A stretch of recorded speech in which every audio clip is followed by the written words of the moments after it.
Seventh regular meeting of the Medford City Council, March 28th, 2023 is called to order. Mr. Clerk, please call the roll. Vice President Bears. Council Caraviello. Council Collins. Council Knight. Council Scarpelli. Council Singh. President Morrell. Present, 7 present, 0 absent. Please rise to salute the flag. Allegiance to the flag of the United States of America, to the republic for which it stands, one nation, under God, indivisible, with liberty and justice for all.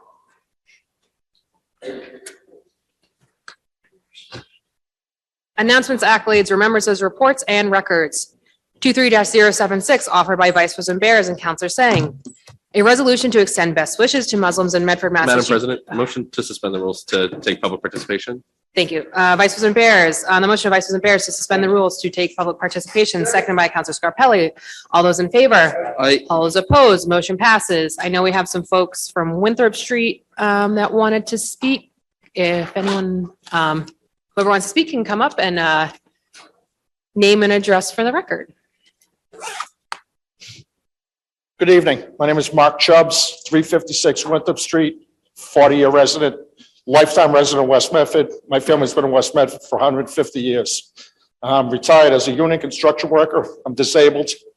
I have 3 grandchildren. I live on Winthrop Street, and it's a very debilitating situation for us to lose our parking spaces. I'm all about safety, but I'm concerned about safety issues. My grandchildren having to cross the street, me crossing the street, parking on side streets.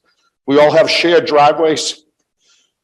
I have a visiting nurse. My mother's 90 years old. She comes to my house. I don't even know how I can get her in and out of my house. Councilor Mr. Chubbs, if Scarpelli? I could just interject, just so I know that Sure. you're a little fired up. I just want to make Yep. sure that I know we get the opportunity to talk. I think what Mr. Chubbs is talking about is the traffic commission meeting that was held last week, that there was some sort of approval or process that they're looking to take both sides of Winthrop Street, I believe from the park all the way to South Street, to implement bike lanes, safe bike lanes, but would put in bollards along both sides of the street. And we've got many phone calls from residents that were concerned that it's going to directly affect their quality of life, the safety and well-being of the families and businesses like the American Legion that is located right on that street that need those parking spaces for their survival. So again, I think I just want to clear, just so I know Yes. Thank you. All right, thank you. So again, you have another neighbor who'd Yep. like to speak. Mhm. Thank you for your time. Thank you. Yeah, and just to add to Councilor Scarpelli, that issue was tabled at the Traffic Commission, so it's something they'll take up at their next meeting. And I did talk to Director Blake, and because it hasn't been accepted yet, I think there is the ability to go back and forth and hear from more residents on it. So I just want to make that clear that it's not set in stone yet. They do have this plan. It's a plan they've worked on, but they tabled it for a reason, so. Madam President, if we could just ask that the city clerk reach out to our friends at the American Legion to see what impact this will have on our election day operations as well. Whether or not, if those parking spots are gone, the American Legion will still be able to continue to serve as a polling location during those days because they have operational needs to meet as well. Thank you. So, if they don't have those parking spots, they might have to pull out of their agreement with the city to be used as a polling place. So that's something that I think we need to look into because we have an election coming up very shortly. Great, thank you. Mr. Clerk, do you have that? Thank you. Name and address for the record, Sure. please. My name is George Lane. I live at 352 Winthrop Street, and I'm here to talk about the elimination of parking on Winthrop Street for the specific area from Lawrence Road to Winthrop Circle. I understand the council does not vote on this decision. The vote is taken by the Traffic Commission. I stand before you today to request that the council ensure safety is fairly applied to everyone using Winthrop Street. This includes cyclists and homeowners. Winthrop Street is dangerous. I know, I live on it. Bike lanes are being recommended to make it safe for cyclists, but Winthrop Street is also very dangerous for me and my neighbors. We currently enjoy the right to safely park in front of our homes. If parking is eliminated, we'll have to park across the street on the side streets of Badger and Burbank roads. This means, unlike cyclists who move the flow of traffic, residents will need to cut directly across the street every time we need to access our vehicles. I currently don't park on those side streets. It's too dangerous. I'm healthy and I can easily run across the street. If Winthrop was a sleepy side street, I have no problem eliminating parking, but it's not. It's busy and dangerous to cross. At the last Traffic Commission meeting, the first order of business was approving a handicap space for a woman with mobility limitations. She requested a dedicated handicap space in front of her home because it was difficult for her to walk and she needed to park sometimes far away. The commission approved the request. The commission approved the request to ensure her safety due to mobility limitations. I asked the council to work with the Traffic Commission so they fully understand that the residents of Winthrop Street need to continue to have safe parking in front of their homes.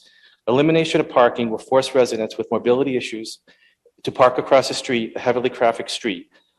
Our request to continue to have access to safe parking for our older residents is the same philosophy they used in approving the handicap request. I've lived in my home for 35 years, and I have enjoyed the right to safely park in front of my house. I plan to live in my home as long as I can. This goal can only be achieved if I continue to have access to safe, close parking. It worries me when I get older and develop mobility limitations, I might have to consider moving, as there's no way I can easily cross the street multiple times a day. It's not safe now, let alone if I had a cane. I've heard that the elimination of parking is a done deal the Traffic Commission has already decided. I was devastated when I heard this. Where did democracy go in Medford?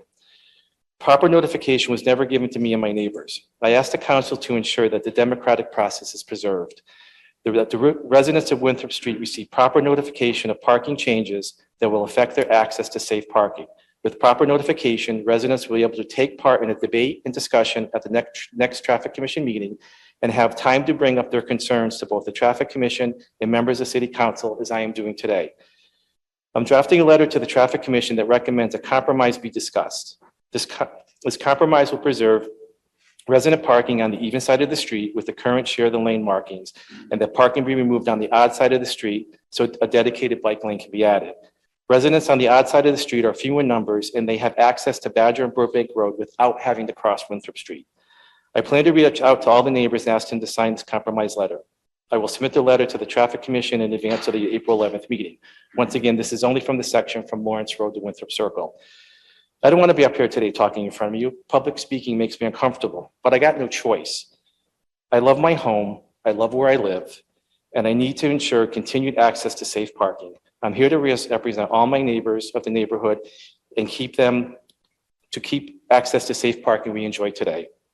In closing, I ask the council to ensure that the concept of safety is applied to all citizens, both cyclists and homeowners, and that the democratic process of notification, debate, and reaching a compromise be considered.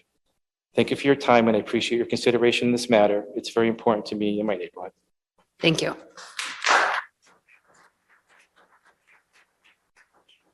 Councilor Carviallo. Thank you, Madam President. Madam President, I received several phone calls from residents of Winthrop Street, along with members of the Legion over the weekend in regards to this. Not too long ago, the Traffic Commission took away all the spots, most of the spots on High Street for all those residents who now only can park on one side of the street and in certain sections of High Street. And to do that on Winthrop Street, like Councilor Scarpelli said, and Councilor Knight said, you've got the Legion, which depends on those parking spaces for their existence.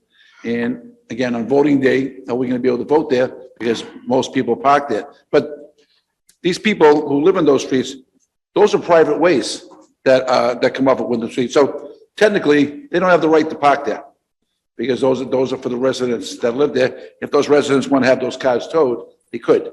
I don't think they would do that, but their options are thin. The holidays come up, where did their friends park if you don't have a big enough driveway? It's just not fair to just wipe out parking spots without having alternatives for these people to park. Thank you. Councilor Scarpelli. Again, I appreciate the residents that came up to speak, but I think that it'd be something that possibly we ask the traffic, make a motion that we ask the traffic engineer to come to the city council, next city council meeting, because I think that compromise sounds great, but it's great if you live on the side of the road that still has parking.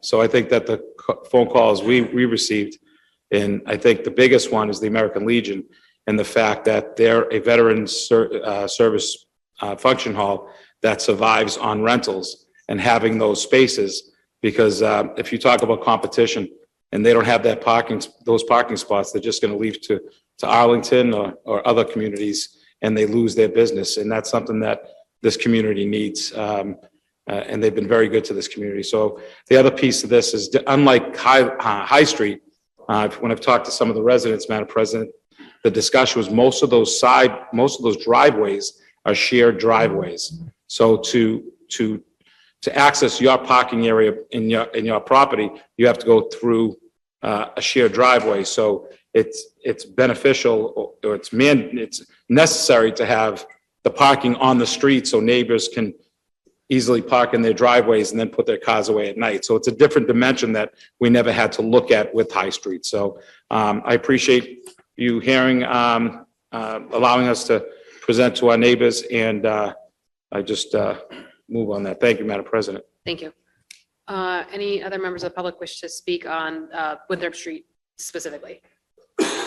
Madam President, on this issue, if we look at the agenda, I believe we do have some representatives from Eversource that are here. And the construction schedule is going to be something we're talking about. And as I'm looking at the handout that they gave us, it looks like they're going to be doing about 3,000 linear feet of paving, milling and paving from Winthrop Street to Mystic Valley Parkway in the near future. So maybe we can hold the discussion on this topic until that comes up. Because it's brought under public participation, we can't make any motions. But if we bring it up underneath the Eversource paper, we'll be able to make some motions and have some action on it now. Correct. Thank you.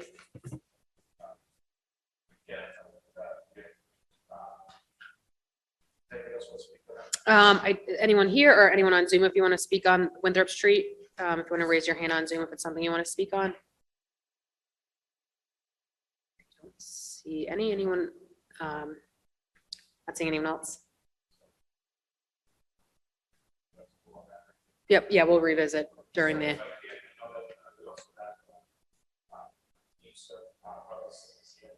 Wanted to speak during community participation, if we allow them to Sure.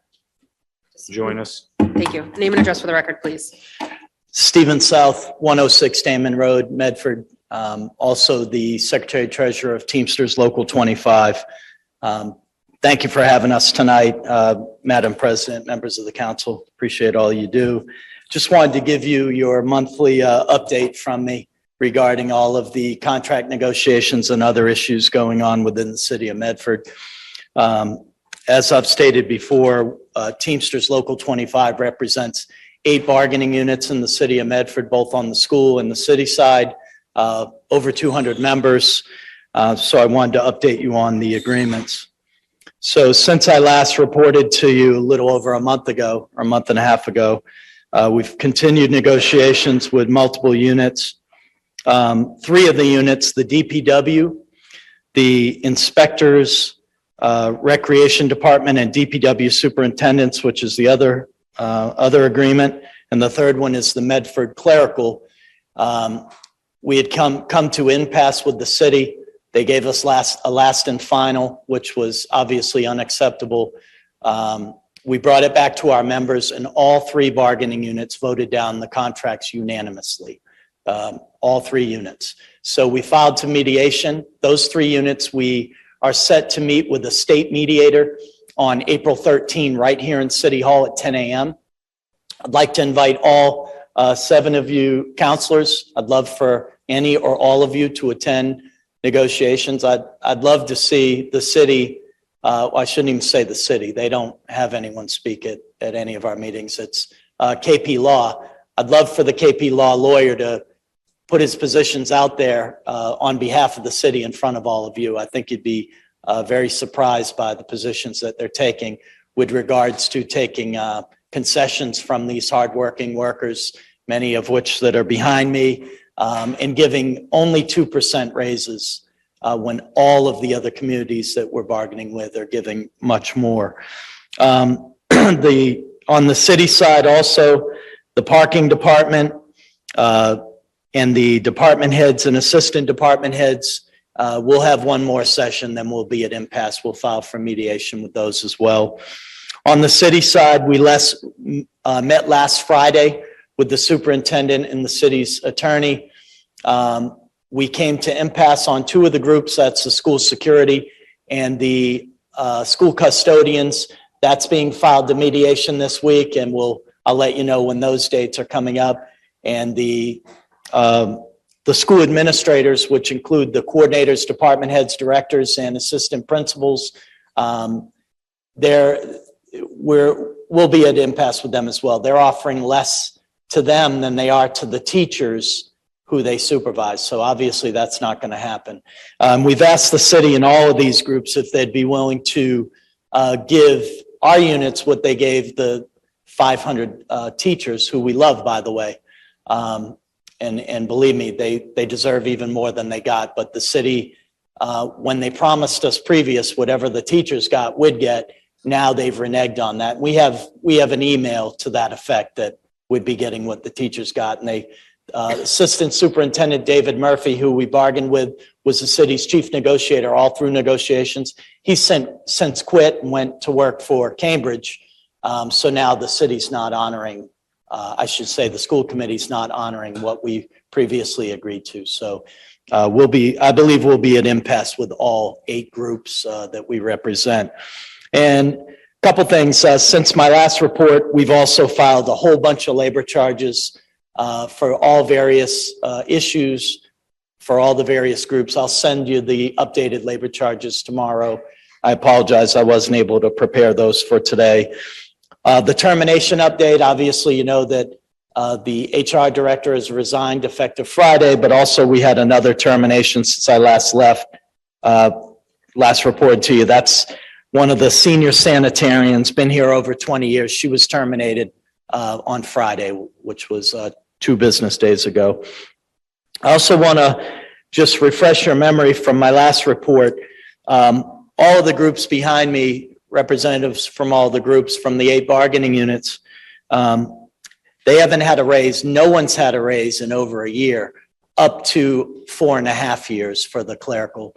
The City Hall clerical right in this building have not had a raise in just shy of 4.5 years.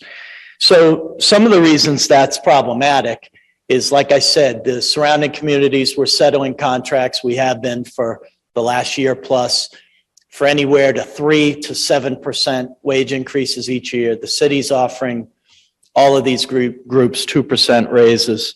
And I was very, very disheartened. I wasn't able to make last Tuesday's meeting. I was out of town. And I believe that was an add-on meeting. So I wasn't able to change my schedule, but it was brought to my attention that the mayor put a paper on the table to give everybody, all the non-union in the city raises, including herself. And I can tell you that that's a slap in the face to the many people that are standing behind me and the hundreds of people that I represent.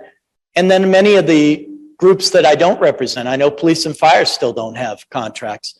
So I think for the mayor to ask to give herself a raise and retro pay when a majority of the bargaining units in the city of Medford have been without a contract and haven't had a raise for up to 4.5 years, that's a disgrace, and the mayor should be ashamed of herself. Also, last week, I'm sure many of you saw on Facebook, but if you didn't, I can send it to you after the meeting, that the mayor was bragging on Facebook about how the city has doubled its free cash since she took office, and that now you have $25 million in certified free cash. You know, we're bragging online for everybody to see in the community about how much free money the city has sitting out there, when we're being told the opposite at contract negotiations, and we're being told to get 2% wage increases that we have to give concessions, give back benefits and different things that the employees behind me already enjoy. So I think somebody from the administration should get their story straight. Is the city broke, or is the city swimming in free certified cash? I'm curious to know. I'm sure you are as well. You know, that's really all I have. And I'll just leave you with this. You know, we have hundreds of members that work for the city. We have another 300 or 400 members that live in the city that don't work for the city. And we're going to be out here. We're going to be out here this month. We're going to be out here next month. We're going to be out here through the summer, straight into election season if we need to be. We are the workers behind me and the hundreds that aren't here tonight. They are not going to accept a contract that is substandard and subpar, 2% raises with a bunch of concessions. That will never happen. I'll be here next year, the year after, and the year after that. That will never, ever happen. Local 25 will never agree to that. The workers in the city will never agree to that. And I hope none of you will stand for that. I know for many months that you've been talking, and I believe you, that you support the workers in the city that are behind me and all the city's workers. I appreciate that. But I would call on all 7 of you to please use the power that you have. Send letters. Take a stand. Let this administration know that this is unacceptable. This isn't happening in any of the other communities. Why are we getting strong contracts and fair contracts in all of the surrounding communities? All of the communities that border the city of Medford are able to give fair contracts and fair wages and benefits to their employees. I don't know. I can't figure out why Medford's the only city that cannot provide a living wage to its workers. I would appreciate it if any or all of you could attend the April 13 meeting right here at 10 a.m. Please do. We also have another meeting on the school side at the end of April. I'll send you the dates.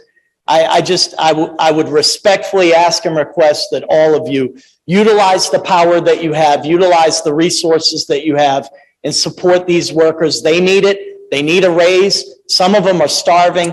I don't know about all of you in your real jobs, your regular day jobs, but I know I couldn't go, 4 or 5 years without a wage increase. That's ridiculous. And any support that you can provide to the workers that are here and the ones that aren't here, we really appreciate it. And as always, I thank you for your service to the city of Medford. Thank you.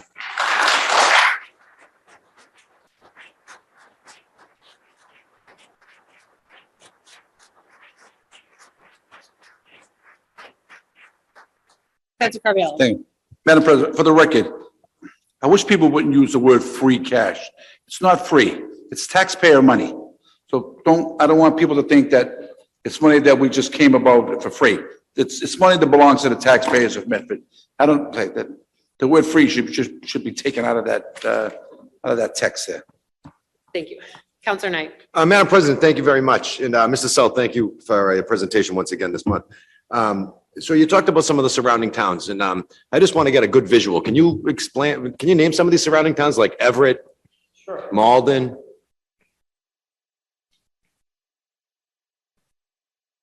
Councilor Knight, I'm glad that you asked because I actually came prepared. As usual. Contrary to what an administration official said last week, we are prepared, and I have some facts for you. In the city of Everett, little over a year ago, we signed a 4-year deal. 3%, 3%, 3%, 3%, and many other improvements, no concessions. In the city of Malden, several months ago, I believe it was November, we signed a 3-year contract, 3%, 3%, 3%, as well as market rate adjustments, meaning additional raises to bring them up to other communities surrounding, as well as many other improvements, no concessions. That's Malden. City of Chelsea, 3-year deal, 4%, 3.5%, 3.5%, as well as market rate adjustment raises, other improvements, no concessions. The City of Newton, 4-year deal. This was last year. 3%, 3%, 3%, 3%, as well as market rate adjustment raises, many other improvements, no concessions. In the city of Waltham, this was, I believe, December or January, a couple months ago. 3-year deal, 3.25, 3.25, 3.25, as well as market rate adjustment raises, many other improvements, no concessions. Town of North Reading. This was about 3 months ago, 3-year deal, 3%, 3%, 3%, many other improvements. And another smaller community, but the town of Stowe, this was about 6 months ago, did a 3-year deal, 15 to 21% over the 3 years, depending on what classification, many other improvements, no concessions. So there's 7 communities we've done in the last year or so right here. Besides Stowe, all the other ones border Medford. And I think, Mr. Salt, it's important to point out the demographic differences of all these communities, right? So we have Malden, Everett, Chelsea, right? Then we have Newton, we have North Reading, right? Then we have Waltham, which is one of our #1 comps when we talk about what our like communities doing. Waltham and Braintree are 2 that we always talk about. Waltham and Braintree do we always compare ourselves to. So when we look at what's going on, we're seeing that every other community can do it, no matter what their demographic, right? Yes. No matter what their makeup, but we're failing. Correct. Can you tell me what the cost of a mediation would be? I think for both sides, the cost is the legal fees. And clearly, the city of Medford is no stranger to legal fees because you don't have a city solicitor. You don't have an assistant city solicitor. The cost is astronomical. I mean, KP Law is negotiating all 5 of the city side agreements, and then there's Attorney Greenspan is on the city side. That's separate, but KP Law is doing all the labor charges. We have about 50 open labor charges. KP Law is handling our 6 wage and hour lawsuits that we have against the city. Actually 5, one's settled, one's about to settle. KP Law is handling the complaints we have at the Secretary of State's office. It's hilarious. KP Law is handling the complaint at the Secretary of State's office, and the complaint is the city's refusing to provide Local 25 with the legal bills for KP Law, and KP Law is defending it. I love it, but the irony there. But yes, the legal fees are astronomical. So we have 5 agreements in the city that are going to be going to mediation, legal fees that are going to be paid privately because we don't have a city solicitor, 50 labor charges, 5 wage lawsuits, and then a number of, Complaints to Wage the complaints, Secretary of State's Secretary of office State's as well. and then a number of freedom of information requests that have gone unanswered. So we're at the Secretary Many. of State's fighting for that too. Well, we have labor charges on those as well. And a lot of the stuff that you request, I believe, is necessary for you to have the proper information and tools to represent your membership effectively. 100%. So the way I'm looking at this, Madam President, what I'm seeing here is that this has become a situation where it's a refusal to provide information because they don't want you to be a strong advocate for your membership, right? Well, not just that. I believe that the city may have things to hide. They don't want us to see the KP Law legal bills for reasons that I won't get into here. But I think that it's problematic for the city if we do get those unredacted. They did provide me with the legal bills. They were 100% redacted. Yeah, I saw those. You included. Say redacted, could you explain what it looked like? Yeah, you ever hear of Area 51? Yeah.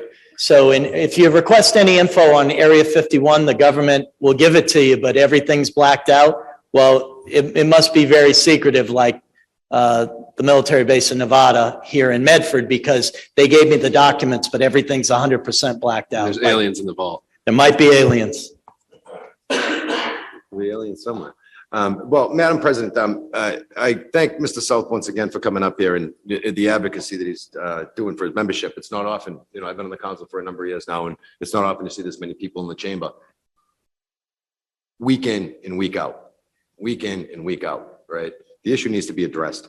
I, as one councilor, proposed it in the past, and I still believe that this council should not approve any new positions and any reclassifications of existing positions until such time as the existing employees that we have in City Hall are taken care of.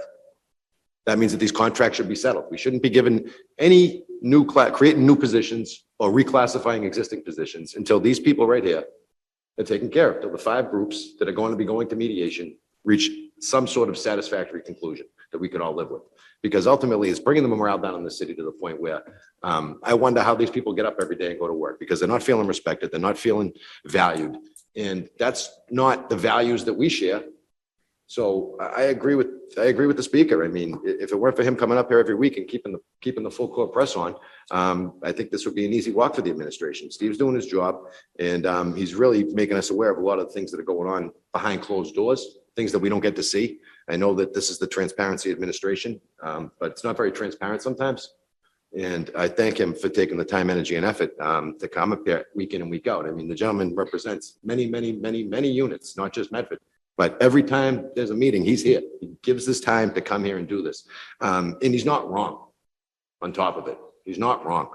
So again, I'm of the firm belief that no new positions, no reclassifications until these contracts get taken care of. We need to take care of our existing employees. We need to show them that they're valued and respected. If the administration isn't going to do it, then we need to do it.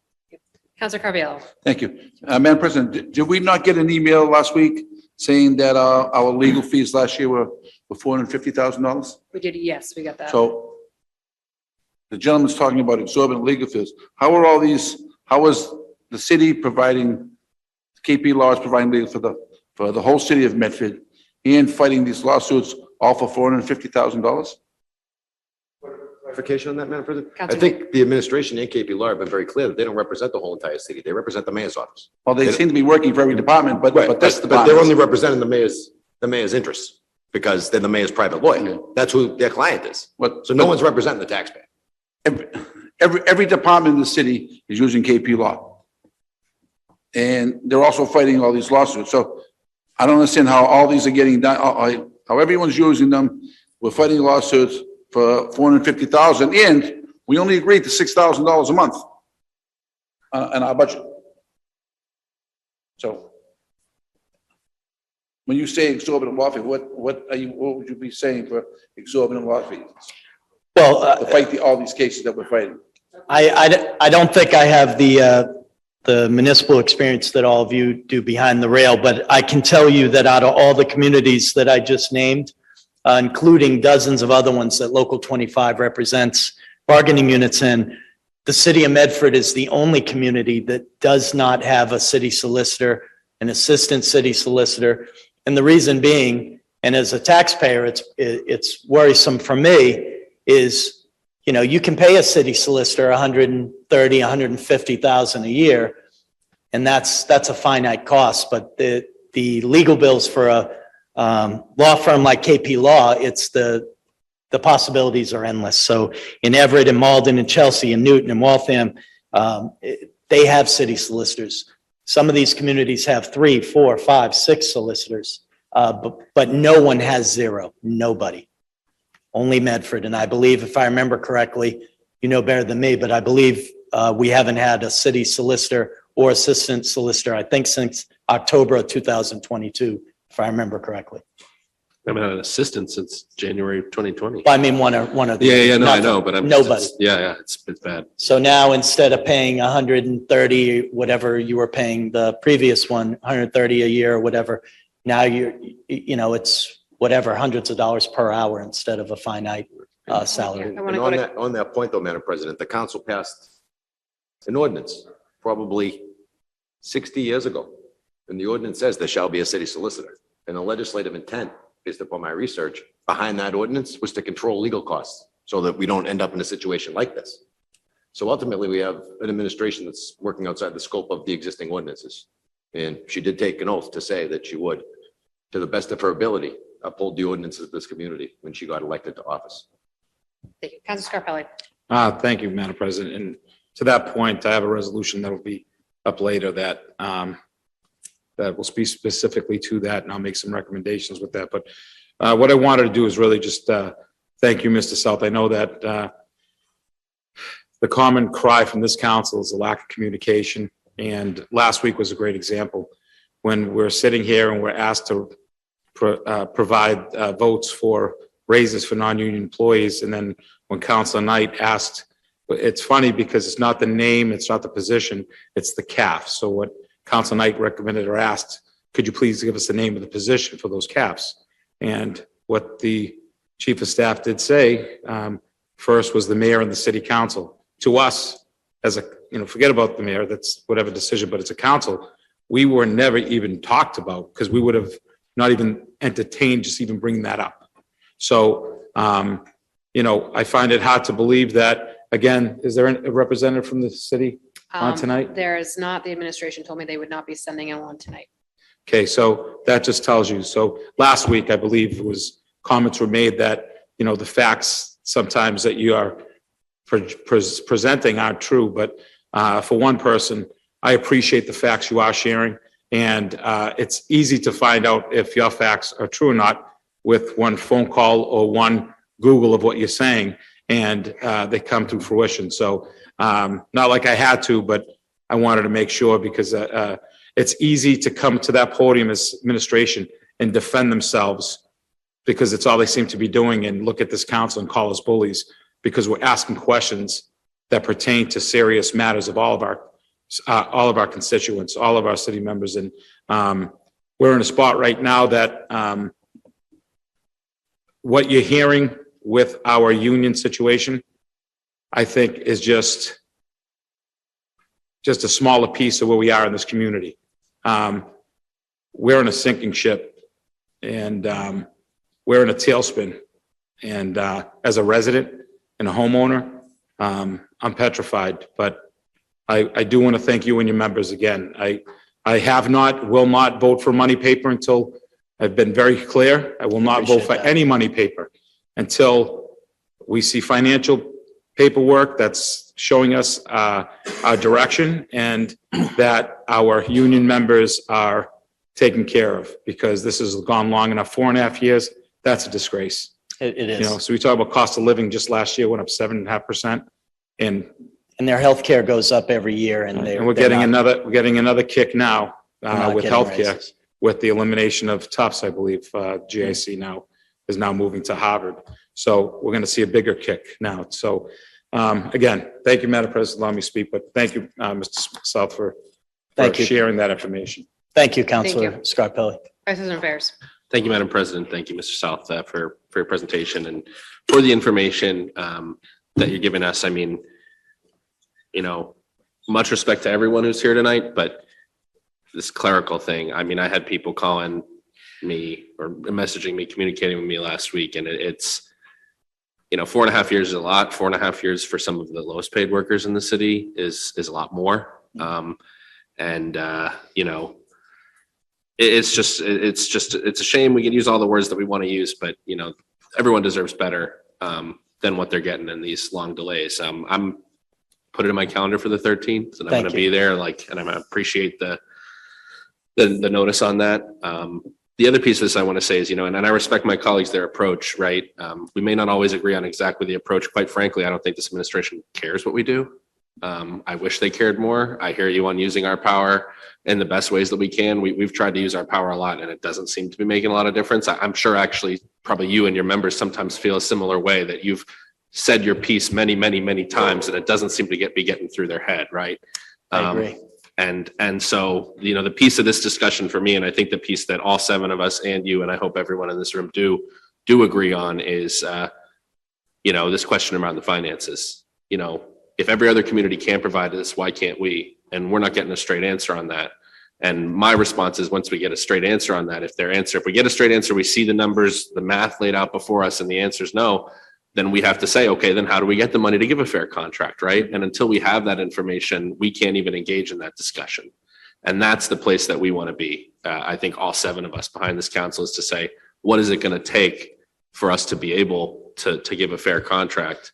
And that's the answer we're not getting at all on any front. And I'm sure you're not getting it, and you're getting stonewalled as well. So Yeah, and we, you know, I can give you an easy fix, is to hire a city solicitor and you save $300,000-400,000 Sure. a year Yeah. or more right off the bat. I mean, and I just want to clarify one thing. When I mentioned earlier about the money paper from last week, I do want to clarify that we believe everybody deserves a raise, non-union, the city council, management, even the mayor. But you know what? You can't have the whole city without contracts and then put in for yourselves to get, you know, huge retro and several years of raises while half the city's starving. I mean, No. I have people in the clerical unit literally have called me crying, saying we can't pay our bills, crying, like hysterical. And how are we going to do this?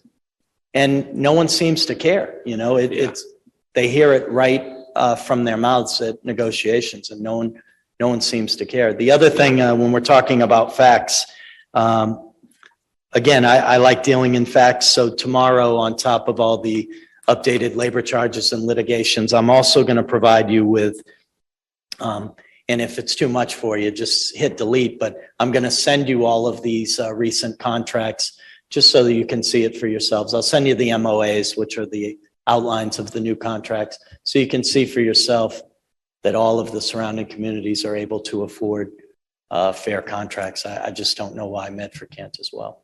yeah.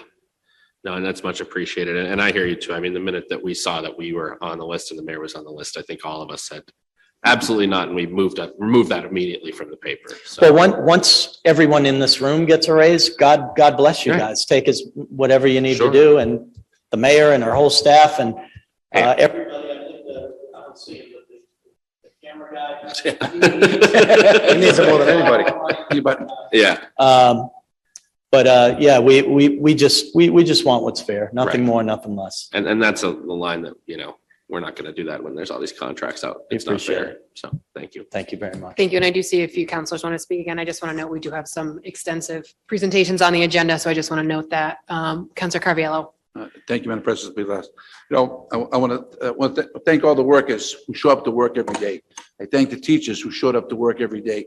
No one has gone on strike in the city, and I applaud everybody for not doing that. I don't care whether you're in the union or non-union or union person. Everyone deserves a raise. Cost of living has gone up through the roof this year. What's inflation, like 8 or 9% this year? It was up to 8.3, I believe, 8%. last year. And we're offering 2. Even 3 is really slim for, it's still not cutting what inflation goes with. It's insane. And I stand with my other colleagues. I will not support any department head or any boss or anybody getting a raise for the working people of the city get a raise. I come from a family who operated a union factory for 40 years. And we always made sure the workers are taken care of first because they're the ones who are the lifeblood of either the company or the city. And that's how it always should be, and it should never be any other way. Thank you. Thank you very much, Counselor Carviallo. Great. Thank you. Thank you.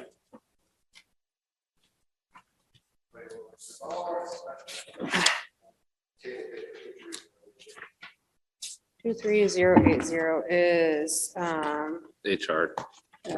communications from the mayor. I'm just going to read it so we have it. It's the personnel ordinance. This is from the mayor. I respectfully request and recommend that the city council approves the following amendment to the revised ordinances entitled Personnel, Article 2, Classification and Compensation Plan, Section 6633, entitled Officers and Employees Non-Union, by adopting the following change. Amendment A, the language of Cap 19 shall be amended to include the following position: Human Resources Director. We have a motion on the floor to table this paper. Receive and place and file, Madam President, Um, until such time as we get through this. we have a motion on the floor to receive and place on file. Do I have a second? Second. Second by Council Carviallo. All those in favor? Aye. All those opposed? Motion passes. Paper is received and placed on file. Madam President, while we're in suspension, motion to take paper 23-081 and 23-028. That would be the T and the Eversource presentation. Okay, so while we're under suspension, we request to take 23-081 and 23-028. 23-028. On the motion, since I think we're in a suspension, so yeah, we can just do it. We'll go for communications from MBTA officials, 23-081. Medford City Council meeting, March 28th, 2023. The MBTA Plan for Accessible Transit Infrastructure, PATI project will be presenting to the Medford City Council on March 28th, 2023 at 7 p.m. The PATI project aims to improve rider accessibility and compliance with the Americans with Disabilities Act, ADA. In Medford specifically, this project will improve crosswalks, ADA compliant pedestrian ramps, add traffic calming measures, and other various improvements to MBTA bus stops. A few bus stop relocations are proposed to create safer traffic movements. In addition, several bus stop eliminations are proposed for stops that have very low ridership. The MBTA PATI project will present the following locations for improvement: Medford G1, Winthrop Street at Robinson Road; Medford G3, Boston Avenue at High Street; Medford G4, Boston Avenue at Arlington Street; Medford G5, High Street at Canal Street; Medford G6, High Street at Woburn Street; Medford G7, Salem Street at Hadley Place; Medford G8, Highland Avenue at Middlesex Avenue; Medford G9, Highland Avenue at Tucker Street; Medford G10, Fellsway West at Foss, and the following locations for elimination: Main Street at South Gateway, Main Street at Town Way, Main Street at Windsor Road, Boston Avenue at Holton Street, Placehead Road opposite Chardon Road, Placehead Road at Chardon Road, Fellsway West at Cherry Street, 205 Fellsway West at Fulton Springs Road, High Street at Monument Street, High Street at Pitcher Avenue, High Street at Hillside Avenue, 163 Riverside Avenue, Riverside Avenue at Pleasant Street, Fellsway at Central Avenue, Fellsway at Medford Street. For additional information, please see the project website, mbta.com/project/bus-stop-accessibility-improvements. With any questions, please email betterbusproject@mbta.com. We have a number of representatives from the MBTA. We want to just give you Name and address for the record, please. Yeah, good evening, President and Council members. My name is Bin Zhu, Project Manager from Capital Delivery. So today we are very happy to be here to introduce a PATI project that we plan to do in Medford for bus stop improvement. So today, John, our team is from our design consultant HDR teams and our MBTA sponsor department, service planning and bus transformation. So if you have a slide, the second slide will be show the bus MBTA bus project overview. So this as a part of around 10 billions, multiple years capital investment plans, we are improving the bus service with the Better Bus program. So there are multiple projects so under the bus transformation. So PATI project in the yellow highlight box is one of a bus transformation. So we are working in the partnership with the City of Medford and different other municipality and agency to improve the bus stop for safe and accessible. So next slide. So next slide, I want to talk about more details about the PATI project. PATI project is to create the ADA compliant bus stop in system-wide for our customers who have and community members. So who have a different mobility needs and improve the customer safeties. Since the 1990s, our municipality and agency required to upgrade their pedestrian infrastructures to meet ADA requirements. Disability Advocate brought a lawsuit against MBTA to provide the ADA compliant to mass transit for our systems. So improve the bus stop system-wide is a part of a settlement agreement. So the bus stop in City of Medford have been prioritized for design this year due to the one or more excessive barriers. There are some also bus stops need to consolidate or improvement to make assessment and safety enhancement. So the bus stop scope work increase improvement the sidewalks, creation the crosswalk, ADA compliant curb ramps and bus stop signs. So MBTA signs all the progress plans to the City of Medford for review during the design process. So if we have got approved, we will have an on-call contractor to build all the bus stop as soon as possible. So we estimate invest $2 million in design construction in City of Medford. So the MBTA was funded by the federal revenues, state bond, and FTA fundings to perform this work. So next slide. I would like to turn it over to our design consultant, project manager, J.K. Davis from HDR team to speak about more stop improvement and consolidate. Thank you. Yeah, sure. So I guess just to go back to the first side, I'll introduce Justin just to give an overview on the Better Bus project because there are multiple MBTA projects. Yeah. Sure thing. I thought I'd just level set with everyone before we launch into the details of the specific stops that BIN brings before you this evening. My name is Justin Nantos. I'm the Senior Director of Bus Transformation at the T. And I oversee the portfolio of activities that the T is undertaking called the Better Bus Project. When you email betterbusproject@mbta.com, that's me. I see all those emails and I have someone managing that inbox. So there are a number of initiatives at the MBTA, all seeking to make the bus better. As you can see on this slide, one of them is the network redesign. And before I leave the network redesign, I want to acknowledge miscommunication between this body and the MBTA that occurred last fall. I'm sorry? He said when we needed something. As the project was transitioning from, I know this is inside baseball for a state administration, but as the project was transferring from the Mass Department of Transportation's Office of Transportation Planning to the bus transformation team at the MBTA, we had a communications breakdown and we understood that you all sent a message to our general manager's office that did not make it to the project office requesting a briefing on the network redesign. So I apologize on behalf of the MBTA and my team for missing that communication. And just if I could briefly, just Yeah. knowing you're the person who gets the emails at that email address, I'm sure you have very many unhappy Medford residents because through the bus network redesign, we've lost a number of routes that are really going to deeply impact our community in a negative way. And I just want to say that before we go on. I know that's not what you're presenting on tonight, but that is a fact. So I want to make sure that's clear. We definitely heard a lot of comments from Medford residents. I think the project received over 20,000 individual comments, a lot of them from Medford, absolutely. But I show you this slide just to show how the various activities that the MBTA underway for Better Bus.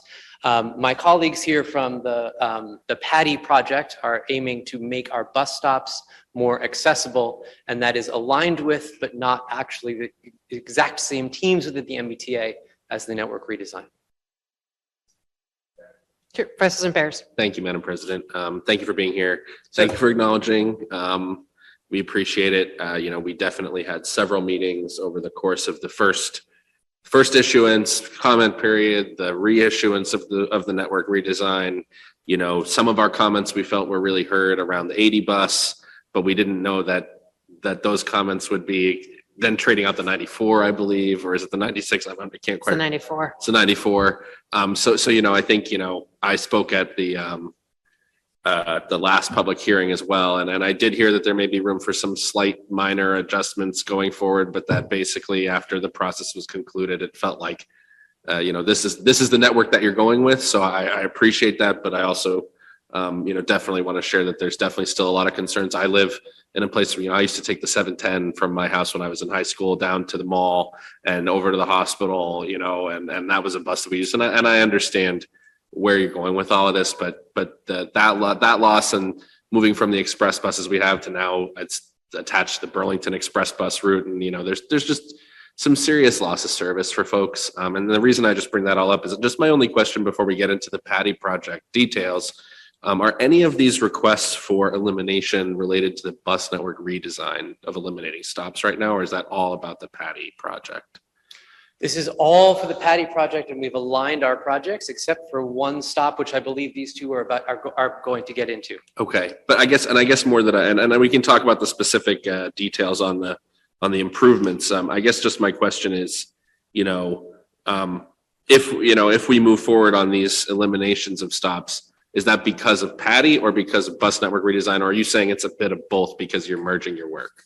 Mostly Patty, but I'll Okay. let these folks. Patty, we will be introduced for details later. Okay, yeah, okay. I just wanted to make sure while we have you, and again, appreciate you being here because, I think there's one piece, if it's the Patty project, which I know has been a long ongoing effort, that's one thing.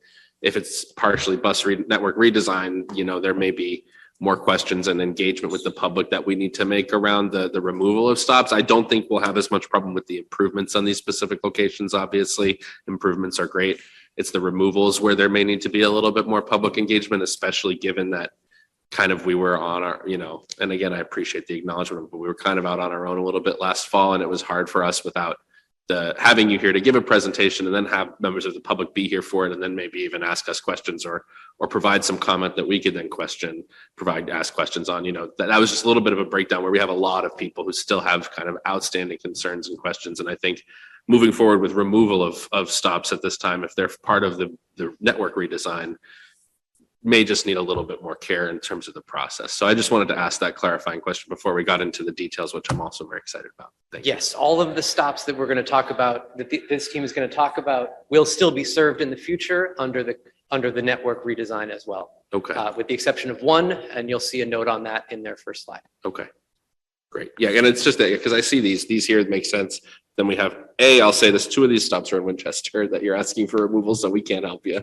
I thought, I was like, do I really Yeah. not know those? Adam, It's right on the line. is Yeah. it crossing? It's right on the line, so It was- it's about 10 feet past, so just. to put it on. So that's for our notification because maybe we have residents walking across the Yeah, line. Okay. the town is what tipped me off. Yeah, The town way. I'm way. like, city way? But no, I appreciate the answer to the question and I look forward to the discussion. Thank you. Please continue.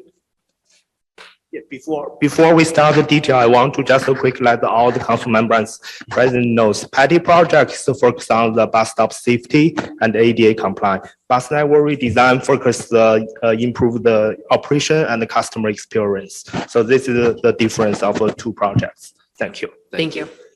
All right, so good evening. My name's Jackie Davis. I'm here on behalf of the MBTA, but I work for HDR Engineering.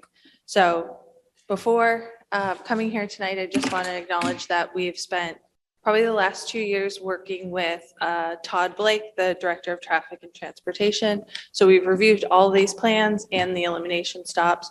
We previously had additional, so right now I'll show you 10 stops or 10 locations where we have improvements, and then 17 stops that we have for eliminations. We did originally have more, but after hearing Todd's concerns, we have kept a few in the slide, so I can go over that later.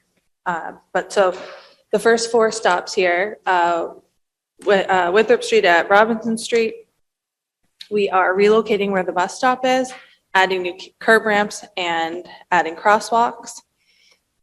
As what was mentioned, part of the bus network redesign, Plaisted Road at Cooley Road will be removed, but we are showing you the stop just for reference. Boston Ave at High Street, where we're proposing new curb ramps, a crosswalk, and an improved pedestrian refuge to a traffic island that will safely allow, I think it's 8 feet wide, that will safely allow pedestrians to wait to cross the street. And then Boston Ave at Arlington Street, where it's new crosswalks or new curb ramps. Canal at High, where it's new crosswalks and markings. Can I just stop you for a second? Can we just talk about Boston Ave and High Street real quick? Oh, yep, I'm gonna go into all of those. So I can go through it in more detail when we get there. Sorry.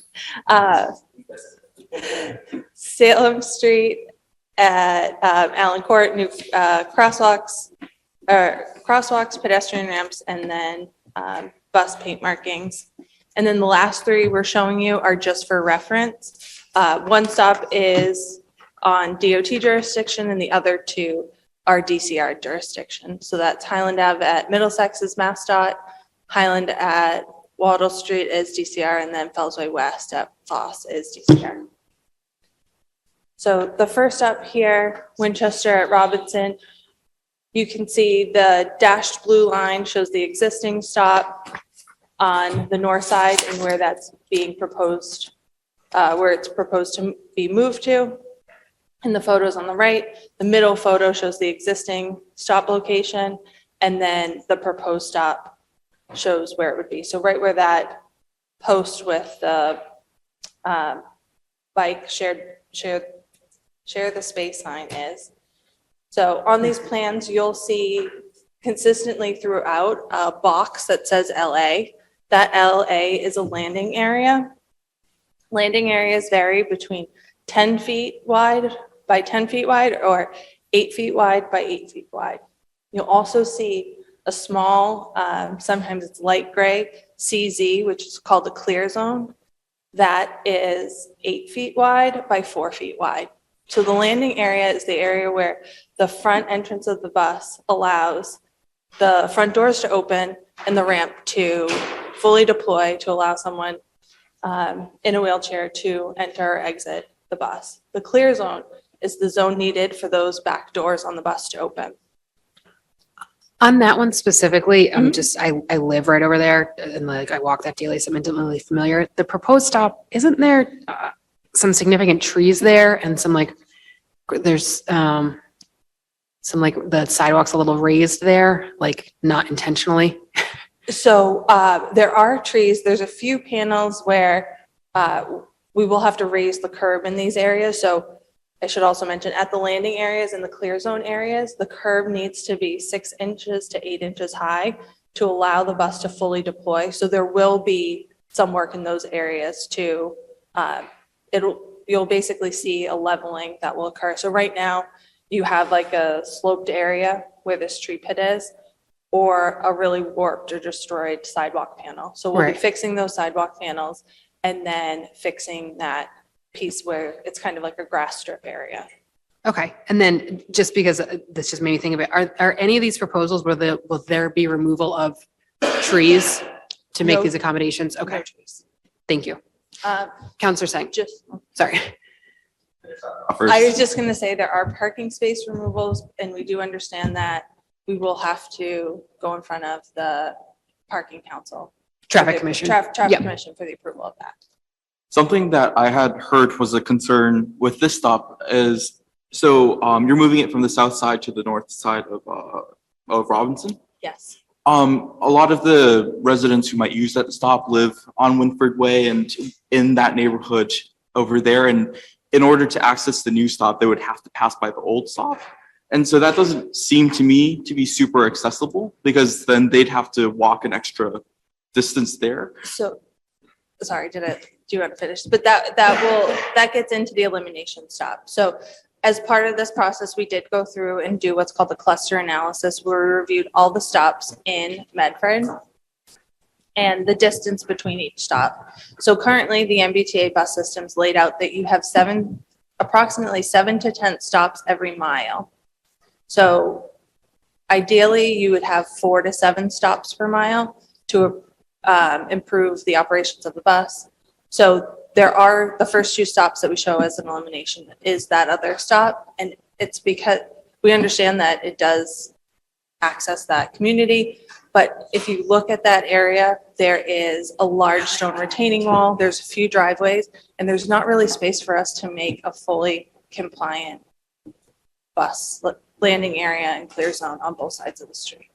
I think it's just something that what we have to keep in consideration is that I assume maybe in addition to that, maybe part of the reason is the frequency of ridership at that stop as well. And I'm a little skeptical that moving it to the north side would necessarily meet the ridership figures that you'd want, because it becomes farther for most folks who would use that stop. And I totally get that aerially it makes sense when you look at the map that way, but then we're placing the stop basically on a very long stretch where there aren't many houses and there isn't a neighborhood. And that doesn't seem to me to be maybe the most effective location for a bus stop, at least for me. I don't know if my other colleagues would agree.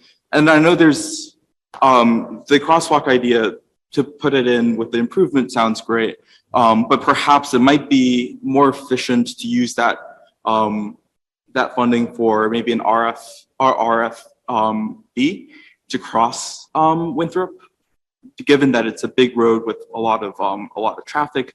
Perhaps investing in an RFB at the southern entrance of Robinson might be a better investment of funds there. Thank you. And I do want to, sorry, jumping again, because I live right there. I understand a little bit better now, because Robinson is a U. So now I realize we're talking about a different part of the street than I Yes. thought. So I have a better understanding of what we're looking at. So I'm sure there's more warped sidewalk, but the one I was talking about is not in that position. And to Councilor Seng's point, I think it's great adding the crosswalk there. There's probably a little bit more we could do. Again, living right over there, it's a really treacherous spot to cross. So I want whatever can be done to make that as safe as possible. So RFBs can be added as a part of this project. The MBTA will pay and install them. The city of Medford will have to sign a MOU, memorandum of understanding, that all future maintenance would be on the city to repair and upkeep. Thank you. Vice President Bears, or did you have something to that point? Yeah, so when we pick up the locations, we talk about the town clerks. So we will be choose a location based on the also nearby the infrastructures. So some nearby, if the infrastructure is not feasible, maybe we cannot, choose this location. So looks like a different factors. So I understand the councilors' points, but we will be definitely to look through and then back to the councilors. Thank you. Vice President Bears. Thank you. And I was just going to move that for the record that we request an RRFB at the Winthrop and Cluley, or the Winthrop and Robinson intersection. Okay. Yeah. Did you have it, Mr. Clerk? Yep. Yeah. And just to affirm what you're seeking from the council, I mean, obviously we have our feedback and things we would want. Is this something you need a vote of affirmation on, or is this something that is meant to be a back and forth dialogue? So it can be a back and forth dialogue. Ideally, we would like a vote on if there are stops that you unanimously approve, that we can work with Todd and move forward to, so that we can get these stops into construction as soon as possible. That would be our preference, so that there is another step. So once, this is our preliminary 30% design. Once we're done with the 30% design, we move to 100% design, where in between 30 and 100%, there are areas here that we need to work with the butters, because we are using small pieces of their property to tie in to fix the grading at the back of the sidewalk. So to start that process, that's the lengthier process. So we have notified all these butters twice, and we have only heard feedback from one. Okay. And to clarify on that, so suggestions like adding the RFBs, that would be considered as part of the affirmative vote? If we take one, okay, thank you. Counselor Collins. Thank you, President Morrell. Thank you so much for the presentation. So far, it's good to get into the details on some of these plan changes that we've been hearing about for a little while. I'll just say this at the top because it's going to go for a lot of the other planned intersections. I think that the RFB here is really important on Winthrop Street. It's a busy street, it's a popular street, it's well-traveled, even, in this kind of tucked away corner. I think as one counselor, I'd very much like for that to be a part of our affirmative vote, and for other, just so I don't say it 6 more times, I think for any of these streets that are being considered, Boston Avenue, Salem Street, Highland Ave, Middlesex, like a lot of these are very busy, very commercial, well-traveled by vehicles as well as pedestrians. As long as we're doing the crosswalk improvements, I think that we really have to see those flashing signs for pedestrian safety. So just say that at the top. And then I think for this crosswalk in particular, I'd love to have the director of traffic. I know that you've been liaising very closely with our director of traffic and transportation, but just to make sure that, his local expertise is considered on this intersection in particular before we go forward. Thank you. Thank you. Counselor Carviallo. Thank you, Madam President. It's always been common practice for the city to have to maintain the property after you do work on it? Just 1 second. Sorry, your mic's not on. It's not your.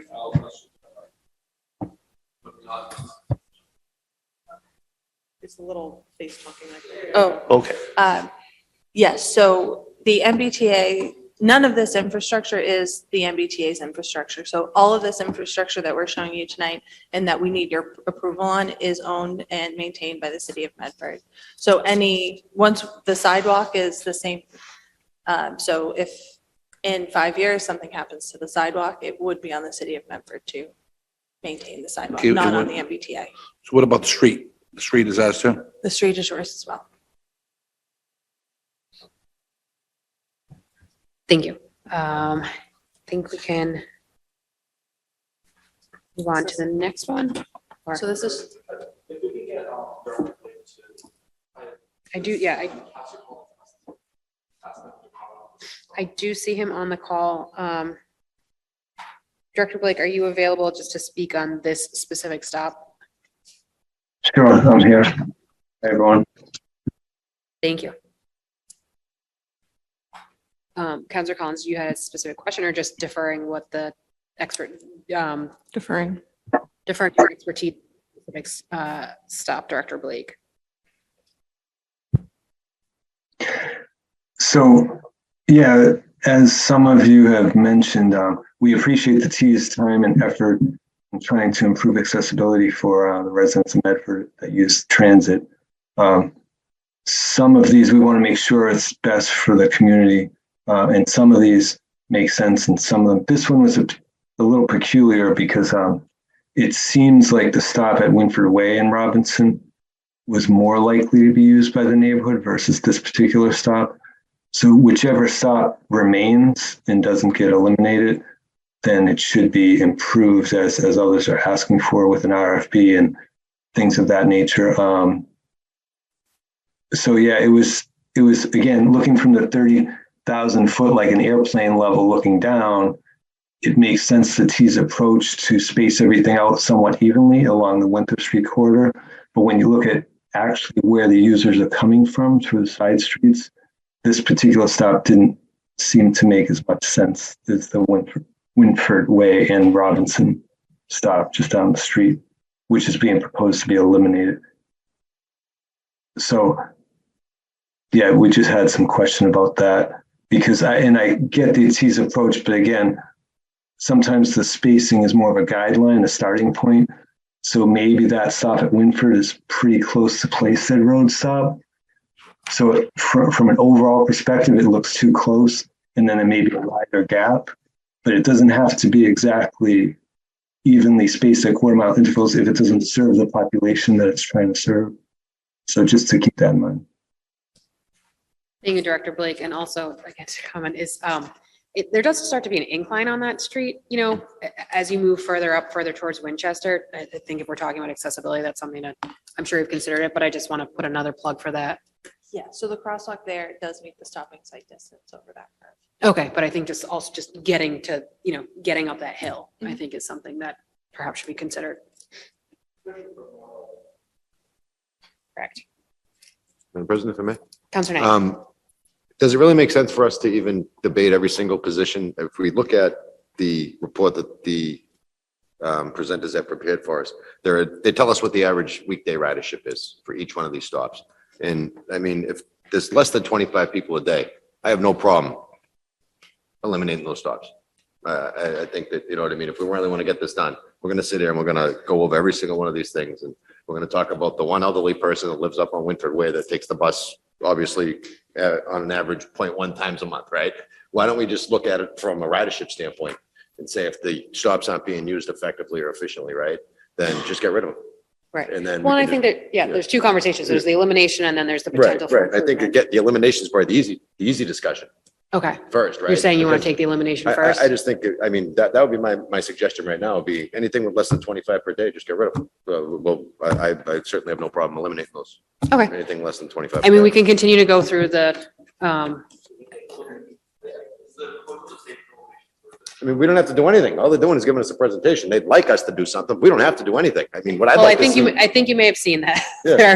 There are some strong feelings about Yeah. this, so. I mean, what I'd like to see is that we do like a robocall, like the mayor does for everything in the city when she has an opponent, and says anybody that's in a butter within, what's the distance that she wants, 800 feet or something like that she proposed when she was on the council.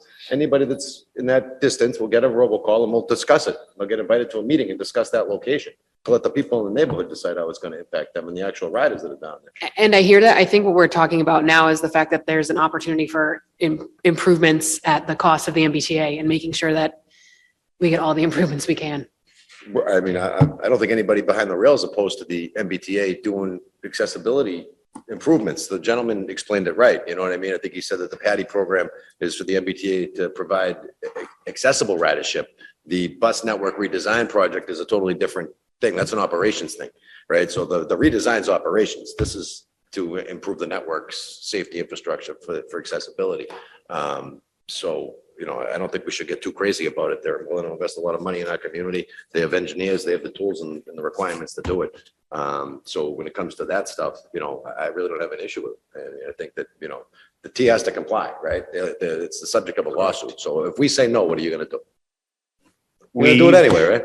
If you say no, we work with the judge, federal judge King. We every month we need to report the federal judge King to petty progress. Right. So we need to, you know, Exactly. all the municipality and the agency need to require to cooperate with the MBTA. If I may, I respect Counselor Knight's point, which is let's move a little faster. So maybe what we should just do is go through, let's go to, it seems like there's objections on G1, so we're gonna have to come back and revisit that. Yes, and to be fair, I live right near G1, so I'm. Right.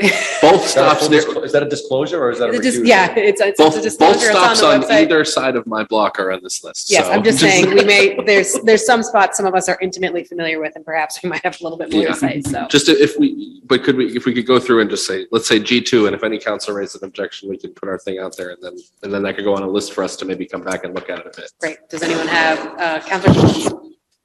Thank you. And just for clarity, in terms of procedurally, it seems to me that this is also an opportunity to start making that short list of additional improvements that we'd like to see at specific sites. So just to Right. be able to log those for the record, even if we're revisiting them. There's a Absolutely. chance to get more out of this opportunity.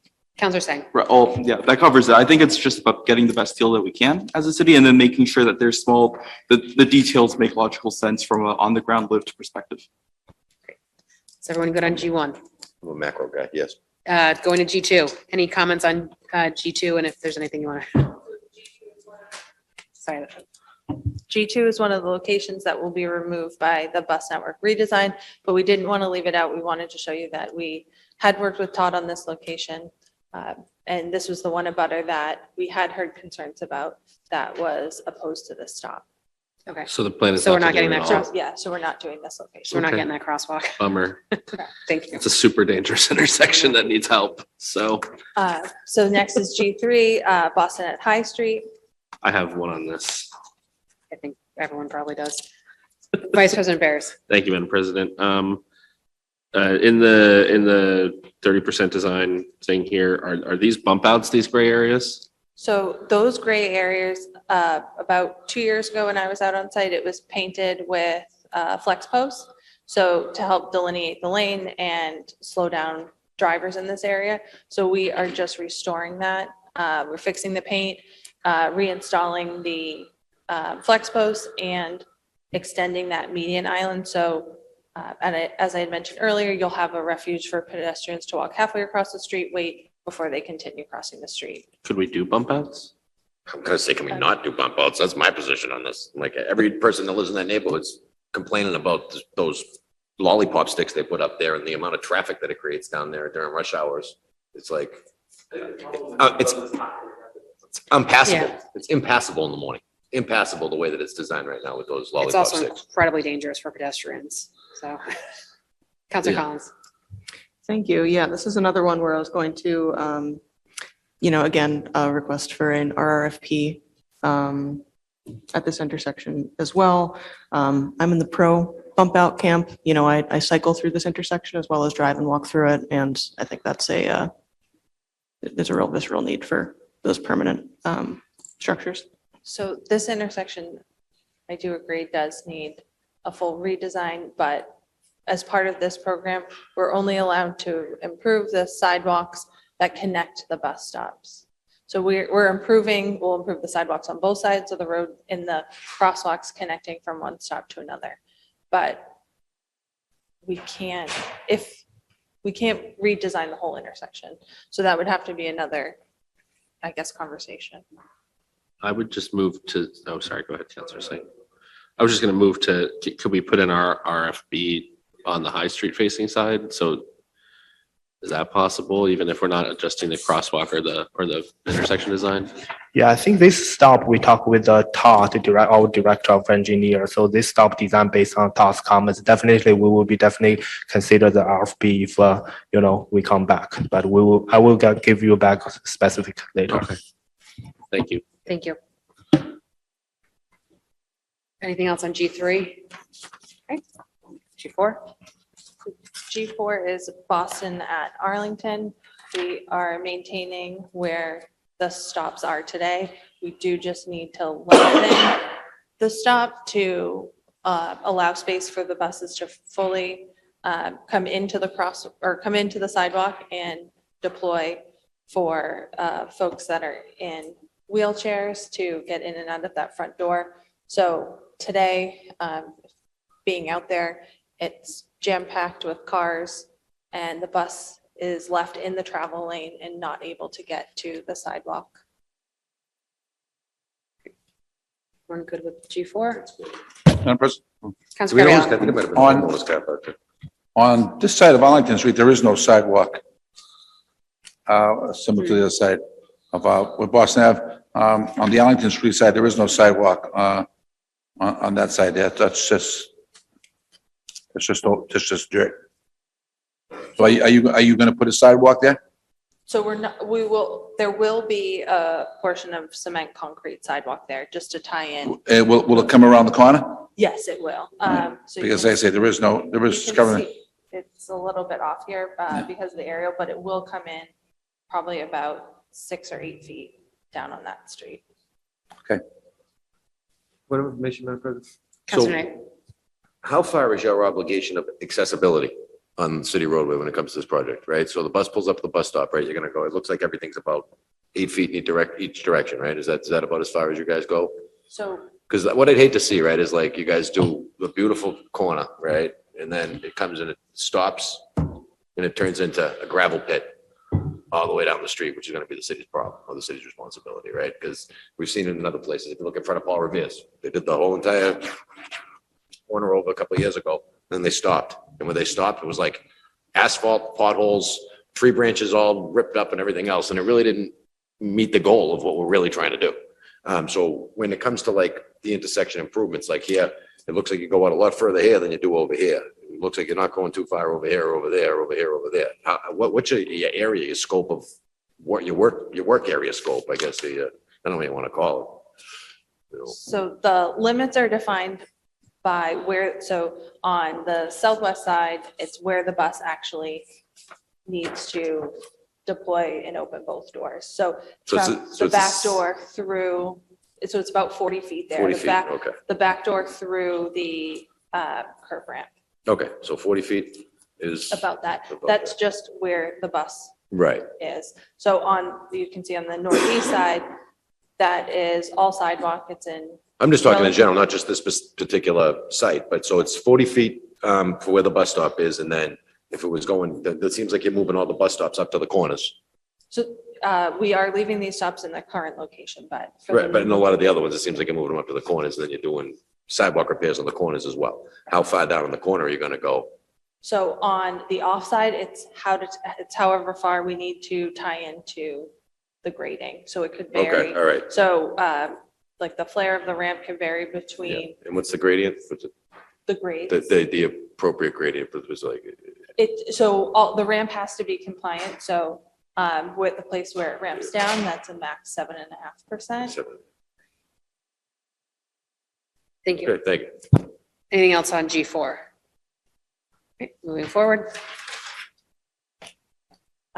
So this is High Street at Canal. So we are keeping the stops at their existing locations. We are just improving the pavement markings in the area at the crosswalks and then to delineate the bus lanes. You'll see on the south side, that stop is a little bit longer because of the parking in the area to allow for the bus to come into the sidewalk. Anything on G5?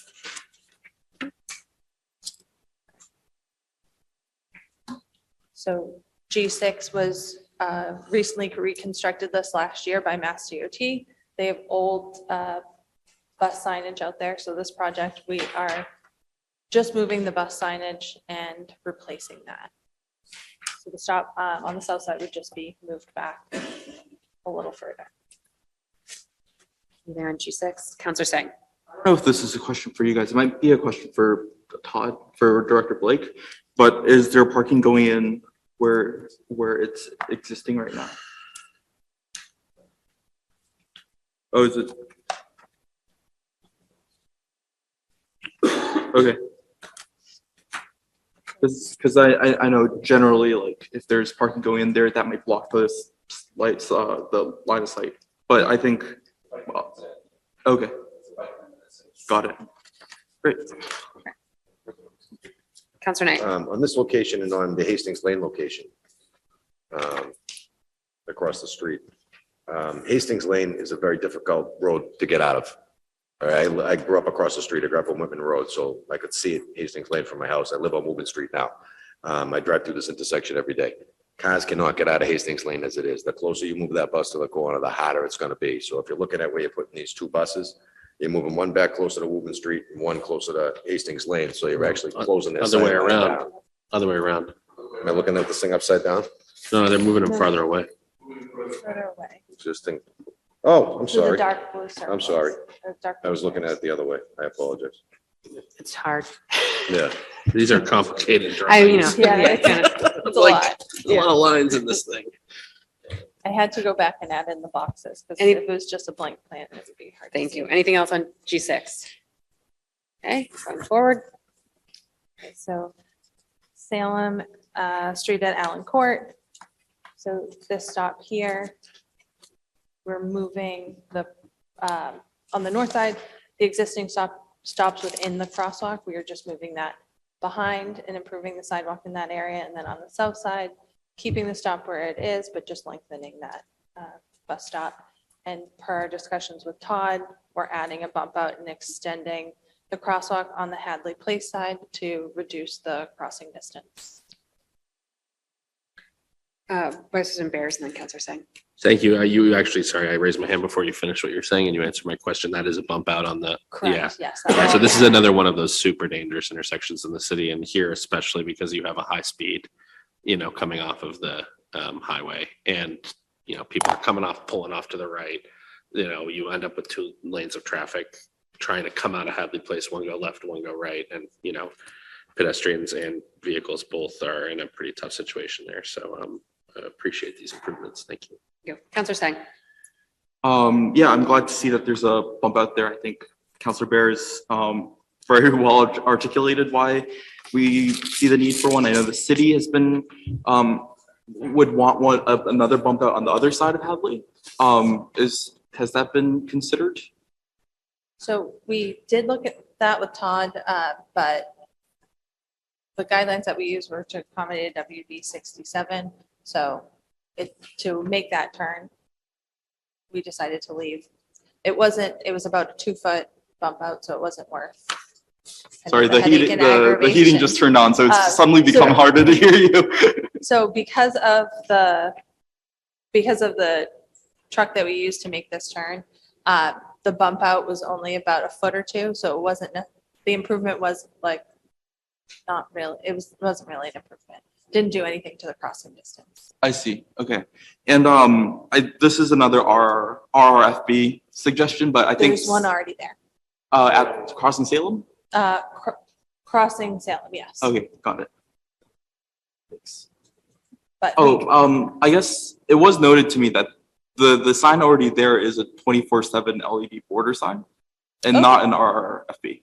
Oh, okay. I thought it was, but okay. Yeah, I guess that was noted. Yeah, for me. But I would suggest that we ask for an RRFB there. Thank you, Counselor Singh. Counselor Carviallo. Thank you, Madam President. On the Salem Street side, it looks like we're getting kind of closer that the driveway where the Jiffy Lube comes out.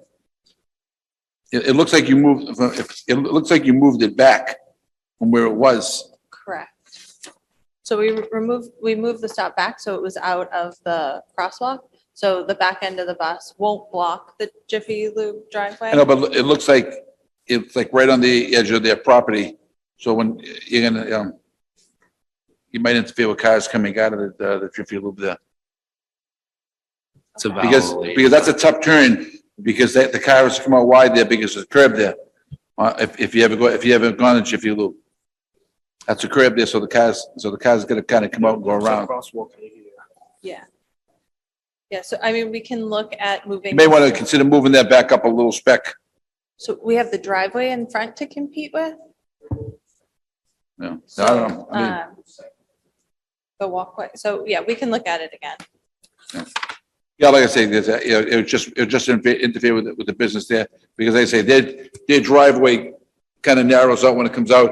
And if you've ever gone in, they kind of make you drive out and around when you come out of there. So you may want to take that into consideration. Thank you. Anything else on G7? Okay, going forward. Everyone's Sorry. favorite. So this location is within DOT's jurisdiction, so we are just showing it today for reference. But we are moving the stop on the north side to the far side of the driveway and just moving the stop on the south side just back slightly. But just really quickly, is there going to be an RFB there? We had a pedestrian fatality, I think about 500 feet from this location pretty recently. So all of these stops will go through the MBTA permit process. So this will go to the MBTA permits engineer. They'll review it. And if they would like to add one there, then we can add one. I think if you could just relay. Yeah, we are working with the MassDOT permit engineer right now, so we will have a meeting with them to review all the plans. If they agree with the RFP, we will be needed. Yeah, we had a pedestrian fatality there recently. There's a lot of accidents. You have multiple pullouts from the plazas. And BJ's is now going to be doing some work on their property a little bit down the street as well. And I know that there's a MassDOT focus on this area to improve the safety of it. So I just think whatever you can do there would be much appreciated. And if that is your recommendation, if we could just ask to put it in your meeting notes and we can forward those along with our permit to I'm DOT. happy to make a formal motion that requesting additional pedestrian safety, including a RRFB at this location. Madam President. I have Councilor Collins saying, and then you, Councilor Collins. Thank you, President Burrow. I was just going to make a similar comment about an RRFB at this location. And actually, just from my understanding, sorry if you just said this, but just to make sure, getting the, I want to make sure my web of jurisdictions is accurate. So in this case, with this being a DOT jurisdiction crosswalk, we can pass the recommendations along to you. You are liaising with them to get all the permits, but these improvements will be implemented by the DOT. They'll be implemented on, by the MBTA, once the MBTA grants us a permit to do so. Okay. Councilor Singh. Thank you. Again, this is super important and I'm totally here for it. It looks like from the map that the crosswalk crossing Highland and Middlesex is on the north side of that intersection. And I know that there are actually new apartment complexes that have been built and that are going in on the south side. And so I was wondering if there was a reason why the crosswalk is on the north side of the Wendy's driveway and not the south side of the Wendy's driveway, where there might be more pedestrian traffic. Sure. So on the north side, ideally, you'd have someone exiting the bus and crossing behind the bus. So if we were to add the crosswalk on the south side, we wouldn't be able to have that far side bus stop location. I see. Where would it be possible to move the bus stop to the other side of the driveway and then to have the pedestrian crosswalk be behind that bus stop? We can go back and look at it, but ideally, we would like the crosswalk on the far side of the intersection. Yeah, I mean, I guess what I'm saying is it would, if you move the bus stop in front of the crosswalk, it would still be the far side. It would just be moved down a few yards. So not for the stop on the south. For traffic going towards Wellington or?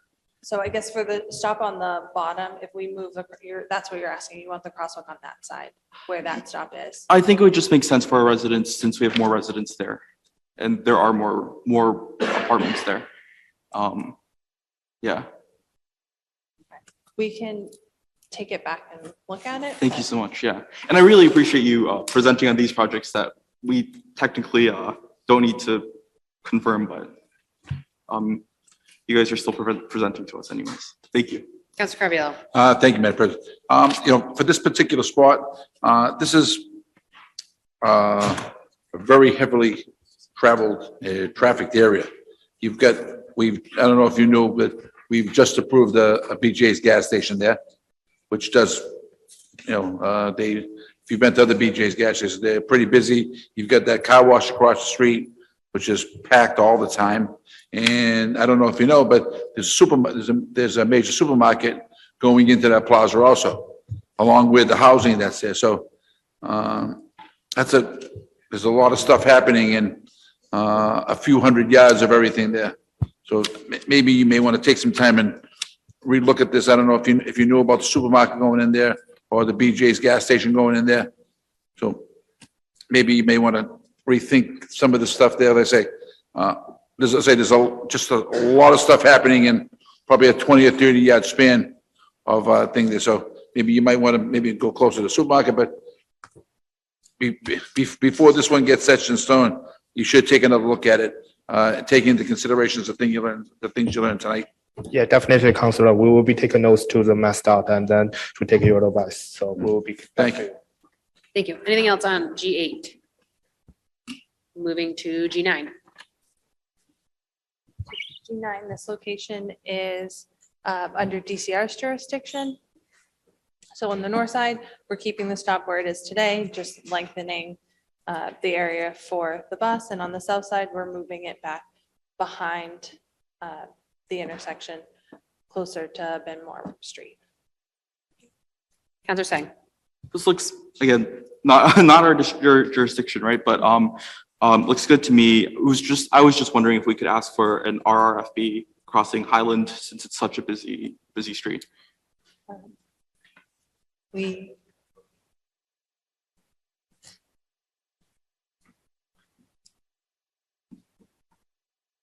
Okay, we can go back and work with DCR too. Okay.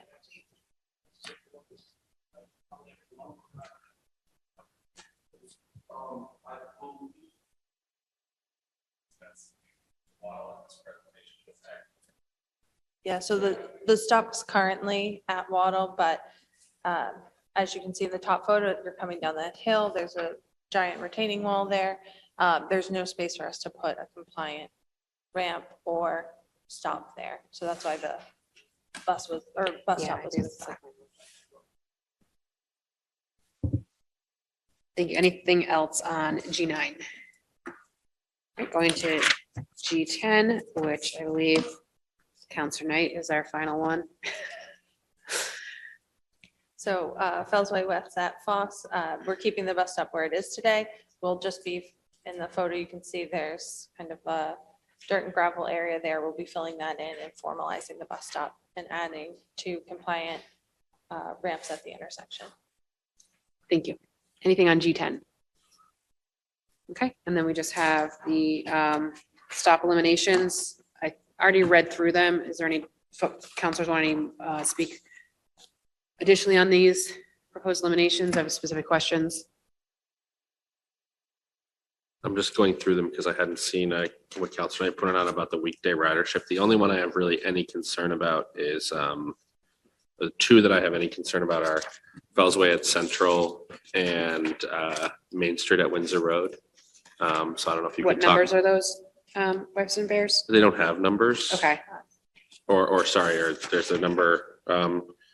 It would be number 3 and number 16. thank you. So do you want me to go through each stop? And No, if you want to speak to Main Street at Windsor and then Fellsway at Central, I know Vice President Bears has some concerns. So Main Street at Windsor was removed because the closest stop was 420 feet away. Which is where, if you have that. Do you have it further down the PowerPoint? I don't have my hand out in front of me. Sorry.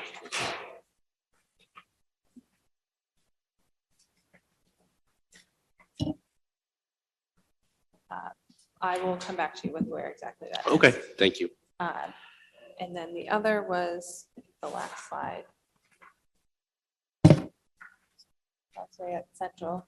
Here in this stop, the closest stop was 690 feet with the ridership on the 100, bus route 100 being 52.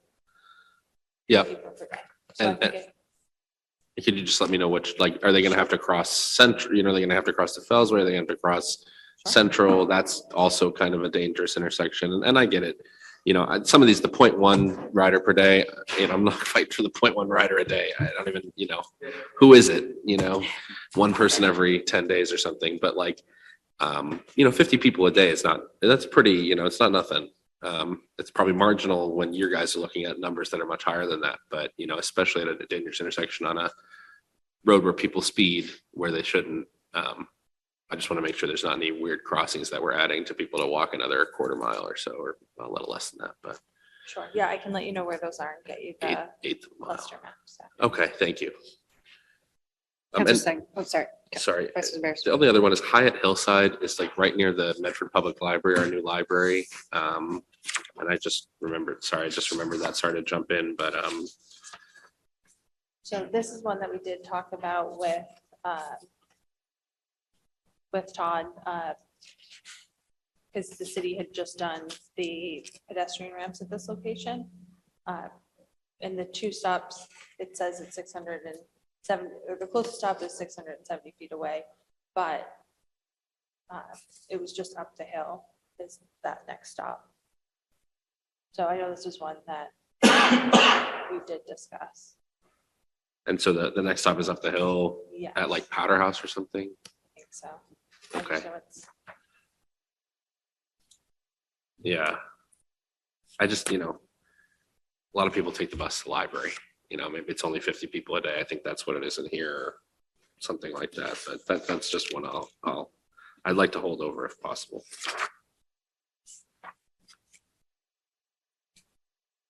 Sorry, Counselor Singh.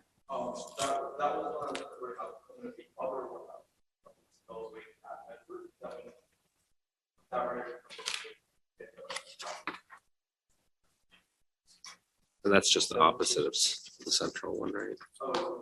It's just the other side of the street, yeah. Counselor Collins. Thank you.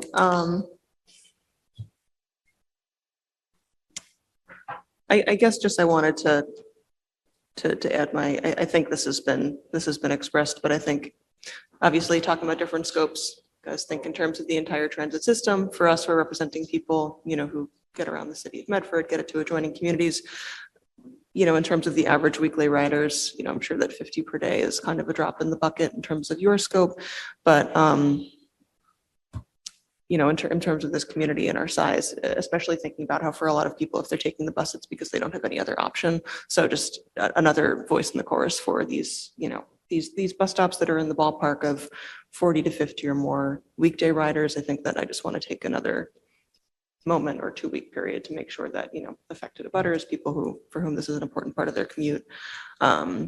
It's a small number, but it's also a fairly significant number. Thank you. Thank you, Counselor Collins.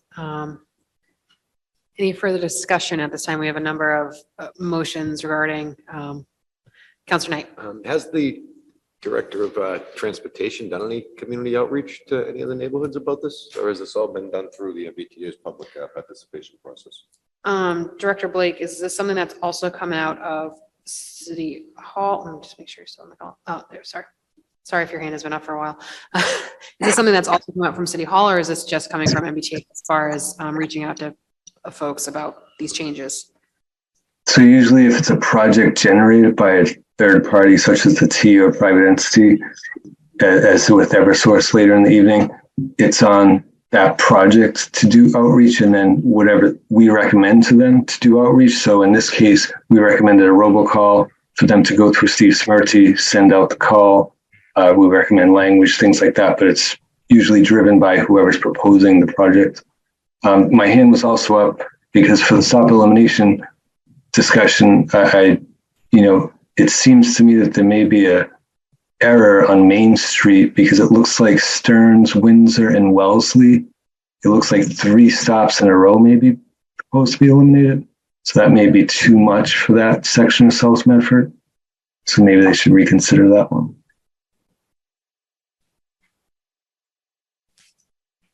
My suggestion, Madam President, before we even take a position on this, that as a city, we do outreach to the residents that are going to be most affected by it. We've made preliminary recommendations. The T can come back to us with their responses to those preliminary recommendations. In the interim, we can do some outreach. It seems to me like the city's done no outreach to any of the residents in the neighborhoods, and this is going to affect their impact. Regardless of whether or not it's a third-party project or not, I think if we're using Eversource as the baseline of the example, we better do it different than we did it with Eversource.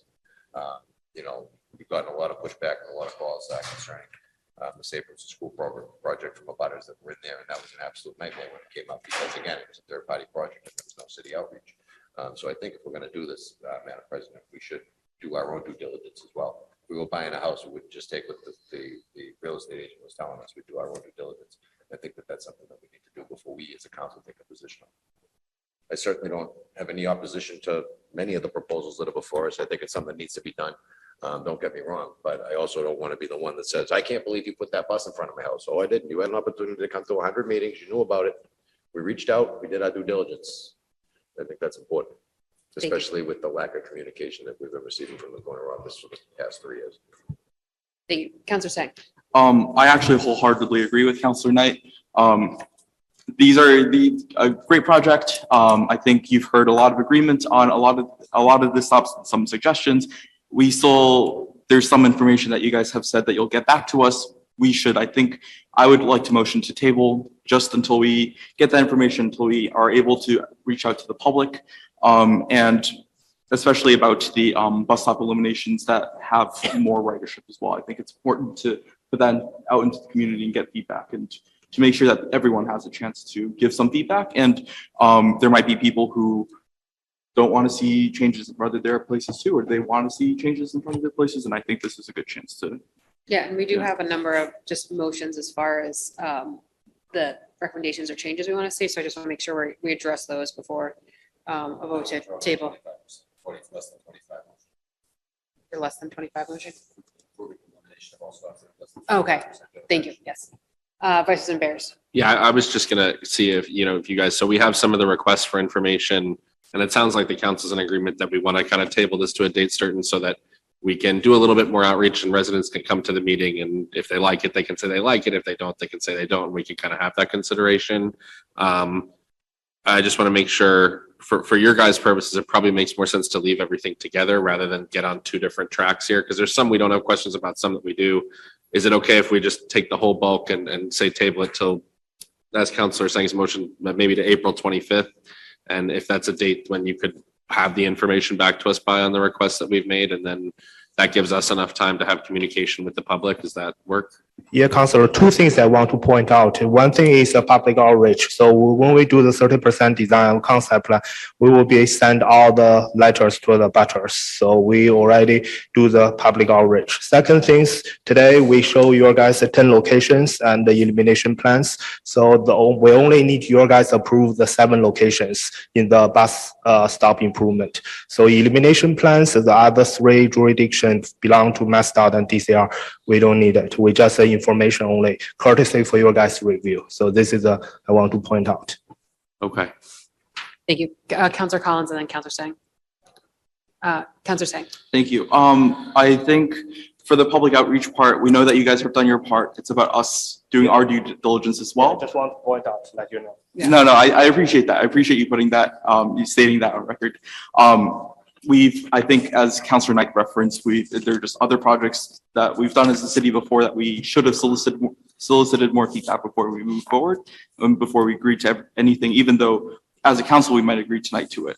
We just want to give people the chance to give some feedback. And I know that there are projects like this with buses in the past in Medford that haven't been approved before. I don't think this is a situation like that. I think we're already making progress, but I think it's important to see, to make sure that the MBTA is making commitments to, that I think we all seem to agree on tonight, just to package it all together. I think I would feel more comfortable with that. Thank you. So we have a number of motions. Do we want to combine them? Do folks want every single one read back to make sure we have them? Could you read them back, Mr. Clerk, just to make sure we have them all? I'd like to know that I have them all as well. On G1, Vice President Bears requested an RFP for Winthrop and Robinson Road. On G3, Councilor Collins requested an RFP for Boston Avenue High Street. Vice President Bears requested an RFP for the High Street facing side. For G7, Councilor Sang requested an RFP for Salem Street at Allen Court. For G8, I believe that was also Councilor Sang requesting an additional pedestrian safety and RFP at Highland at Middlesex. G9, Councilor Sang requested an RFP crossing Highland at Waddle. And then I'm a little unclear because Vice President Bear said something about holding high at Highland, and Councilor Singh said Fellsway and Medford. Sounds like we're holding all of it, so you can ignore I it. thought that was part of the You motion can, table. yeah. But those are the RFP motions I have. I think it's RFB. I'm sorry? I think it's B, RFB. Yeah, rectangular It's our rapid RFP. flashing beacon. RFP. I should know So that. do I have, I should know that.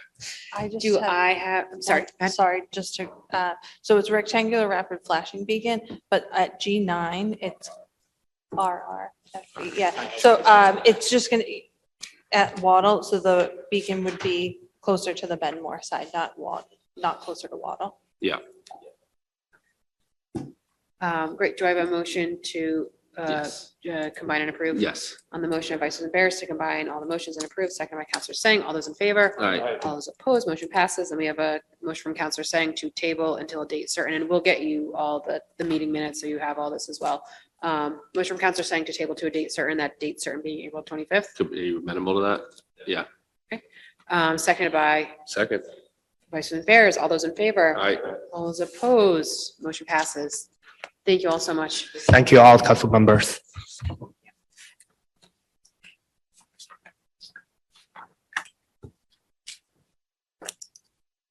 Next, we have 23. -028. 3-028, there we go. Offered by Counselor Carvi, be it resolved that Eversource provide an update to the Medford City Council, DPW, and engineering departments. Counselor Carviel? Thank you, Madam President. Something I put on before, and I'm glad they're here tonight to give us an update on this ever-going project.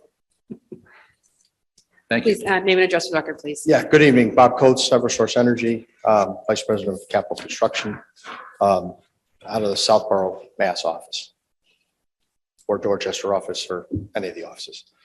Yeah, I believe you have the package, and I know we have a slide deck to present, and one of my colleagues who presented is a co-presenter. So I'll go to slide 1. Do you want to wait till it comes up on the screen, Do or we, you all have a paper copy, but Yeah. we did prepare for the public viewing. apologies, I don't know if, So Yana should be a co-presenter, and can you, Yeah. I don't think I have it, if you could, I have to run downstairs and do it, but I can do it. okay. I'll be right We can start without it, I mean, we have. the- that's fine, okay. Good evening. I just want to give you a brief update on the project, the status of the project, and our plans. When you look at page 2, cable pulling conduit system vacuum testing, we've completed the entire conduit system at year end of 2022. So that's from the Winchester line to the Somerville line, and beyond into those towns. Vacuum testing for that conduit system was completed successfully on January 15th, 2023.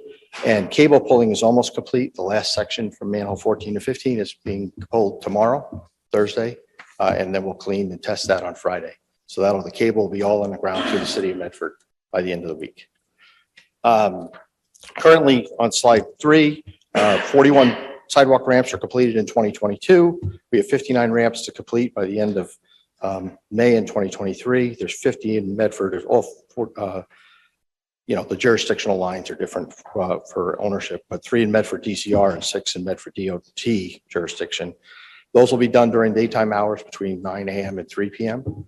They'll be done multiple locations, working with the city departments. We've collaborated with the city engineer, traffic, police, DPW, and the mayor's office, and have a plan to work that off. And I'll show you the schedule down by section a little further on in the deck. On slide 4, milling and paving, the remaining 8,800 linear feet are scheduled to be done this spring in the early summer. We've completed 4,300 feet in 2022, but you'll see the 3 sections that we're talking about from Winthrop Street, Victory Park down to Mystic Valley, South Street to Main Street, South Street to Union Street, and then down Mystic Ave to the Mass DOT jurisdiction. We did do an outreach on Winthrop around the milling activity, held a Zoom call with the city and the abutters to inquiring about whether they want us to mill during the daytime or the nighttime. Right now, the milling operations in the other 2 sections are nighttime operations, but we understand milling's a very noisy activity, and we're worried about impact to the city residents. So we had a Zoom call. Only a few people were on that Zoom call, and they highlighted the fact that, in a nighttime operations, we can get more done, more hours, more passes, and don't have the traffic implications. So we get that done in about 5 days. On a daytime operations, about 11 days. But we're deferring to the city engineer for further discussion about whether they'll be permitted daytime or nighttime. We recognize that Madam there's. President? Counselor Carviallo. Thank you. The part that we already paved up from Winthrop Street down to Victory Park, I'd say it's a pretty substandard job. And I know I know you guys are blaming the police department because you couldn't do it during the day. During the night, so you did it in piecemeal. Please don't do that in the rest of the project. So the rest of the paving is nighttime operation. Yeah, because I say, in all due respect, I wish you'd re-mill and do from Winthrop Street, the part you already paved is the seams are coming apart. And like I say, I wouldn't have accepted that job in my driveway at my house. So if you could look into repaving that again, just drive by there We'll and see what defer, it looks like. yeah, we'll defer to the city engineer and the direction of the city They engineer. don't, but they don't. I'm telling you, from what I see and what I hear from people, and the president lives there, we drive by it every day. We see the road coming apart already. Point of information though, Councilor Scarpelli. I know that council, I think that what was clear with us, it wasn't Eversource. Yeah, it wasn't your fault. It wasn't you, They- it was The police. it was the city administration that didn't inform the neighbors that would have had the option, that would have wanted what we see in Winchester. And I believe Winchester, they gave you the approval to do one pass, and that's the difference between the Winchester side Yeah. and that side from the line to the high school, to the satellites at Lawrence, where, as far as you've gone, I'm sorry. But the Victory Park side, and I think That's correct. The best practice is to pave without traffic and get it done in one Right. shot. And they say that was a very easy fix to get the traffic around Yeah, there so at nighttime. I'm glad to see that we're doing that, but that, I just want to be clear. Right. Because I was going to apologize for that, because I was one of the people that was really Yeah. critical of Eversource, but come to find out there was a lack of And communication again. So, possibly you paved in Mr. Gav, is starting to sink. They're puddling. So, Again, we're city engineer, city traffic, they're giving us feedback. We fixed a few locations already. right, but it's still puddling and you're seeing some of the whole sinking, and South Street is really starting to come apart too.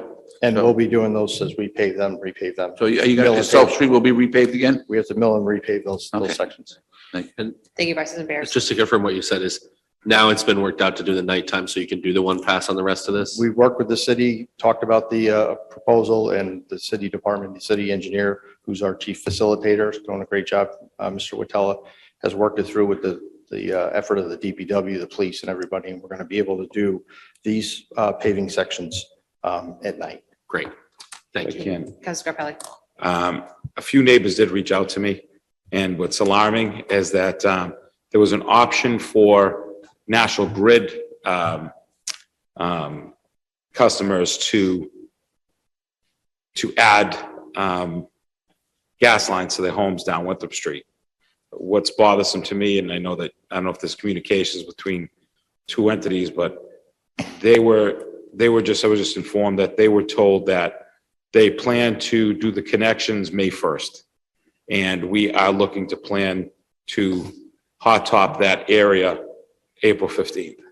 So do you know if maybe it's not even with the Eversource people, but with Todd, if Todd's on, can he shed some light on that? Because if that's the case, does he know about this project that it was a petition by neighbors on Winthrop Street to add gas lines? So Director Blake, are you able to speak to that, or would that be something that Owen can only speak to?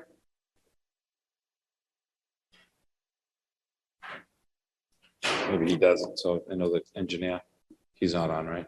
I do not see him, no. All right, so- If the question was about gas lines, that's not in my purview. I don't know anything about that. Sorry. Okay, thank you. So I know that if there's, we'll reach out to the engineer, but that's a date already certain? Is that something that's already been? To our Scheduled. schedule that we've Yeah. already issued to the city and they've agreed to. All right, thank you. So we're still trying to work our way through, and I know the city engineer is talking about whether there's a potential to mill Winthrop at night. We're concerned that we only got two butters on the call. That's not a consensus. So we're trying to work that through and determine what the best approach is. Right now, it's listed for the day. We'll see where it goes. But there's an opportunity there potentially. Say we make a decision as a community that this is what, I know we're asking the butters, but if they're not getting back to us, this is exactly why we are. And we're getting the phone calls of what we are and the negative feedback on Eversource because of the choppy work that was done because of the timeline that was presented by the city administration. So this is where you have to take a stand as a city administration and say, hey, this is what's best for the whole community. I know that it's 5 days rather than 11. It's no seams. It's So one let me pass. just, excuse me, interrupt. This is just the milling. This is not the paving. The paving is. Right, but what I'm, right, so Okay, that's what I'm saying. okay. Well, the milling and the paving, I think that's important, that I think that all plays into one as what we're asking them, so. Thank you. Slide 5 shows you kind of the 2023 mitigation sections. And it's broken down by sections in the city: ramps, milling, casting, paving, and striping, left to right on the schedule. But you can see that our plan right now is to have, frankly, everything, the ramps, the milling, castings, paving, all, and the striping done by the middle of July. That's our plan at this point in time. And these have to go sequentially, obviously, because you got to mill, then you raise the castings, then you do the paving. For, just to be clear, striping, there will be phased approach to striping. I'll talk about that in a few minutes. That would lead us then into July, where we start cable splicing. In accordance with the MOU, we cannot splice cable until all the mitigations are done in the community. So starting in July, we'll work our way, starting from the Winchester Street side down, and start splicing the cable. Understand the splice and the cables. No, it's a truck, a crew, and around a manhole in the city street. There's no, maybe a small generator running, but that's it. And that'll be done sequentially down there. And that will get us away from the school before the start of the school year. And we'll be done with this cable splicing by mid-September, according to this schedule. If there's adjustment to the schedule, we post the schedule, we announce the schedule changes to the city through the city engineer's office, and then we post them on our website. And we still make the butter notifications in advance of these activities. President Bears. And sorry, and I apologize if I am doubling back, but just to confirm, so let's say we mill Winthrop Street on the 418 to 420 timeline. We're not going to castings or paving, castings the next thing, going to paving. If Nat Grid starts installing gas lines on May 1, do you have to remill the road at that point before you pave it, or is it going to be not a huge disruption? If the road is still milled, it's probably not a typical obstruction unless it delays our paving. Okay. All right. And so, yeah, I mean, I know you're in close communication with Owen. So maybe just, maybe he didn't know about the National Grid thing either. Maybe they were, it's home gas lines, right? It's not a gas line down the hole. Yes. And the National Grid work with their customers that don't have gas lines, so they petitioned it. So they're not talking to each other. Right. So, yeah, I just wanted to, I hear you. That makes sense. What you said makes perfect sense to me, that obviously you don't want to pave the road while they're cutting it up the same day, or, and you're going to have to coordinate around that. But I just think that's the one outstanding piece here that I've heard so far, that just hopefully the coordination can go back and make sure that that National Grid has informed the city so that the city can coordinate with you. Yeah, and as part of our weekly project meetings with Mr. Portella, we'll bring that up as well, to understand the implications. Great, Councilor thank Knight. you. On that, because ultimately the moratorium would come into effect, right, with the street opening moratorium. So these people wouldn't be able to if the street gets closed, they're not going to be able to open the street for 5 years to get gas into the house. So we got to address this before this starts.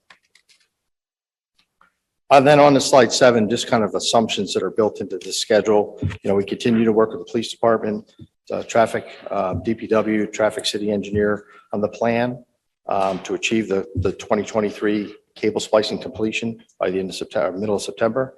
And Medford will have a dedicated engineer to oversee the operations. We fund that engineer, but they'll have an engineer.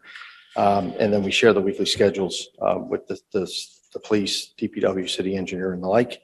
And we make any updates and adjustments to that. To assure the public safety wheelchair ramp and safety activities, we submit traffic management plans and pedestrian management plans with Mr. Watella and Director Blake. We go over those and make sure that everything's clear and concise with the police department, and public safety's paramount and our concern as well, to make sure it's done, number one.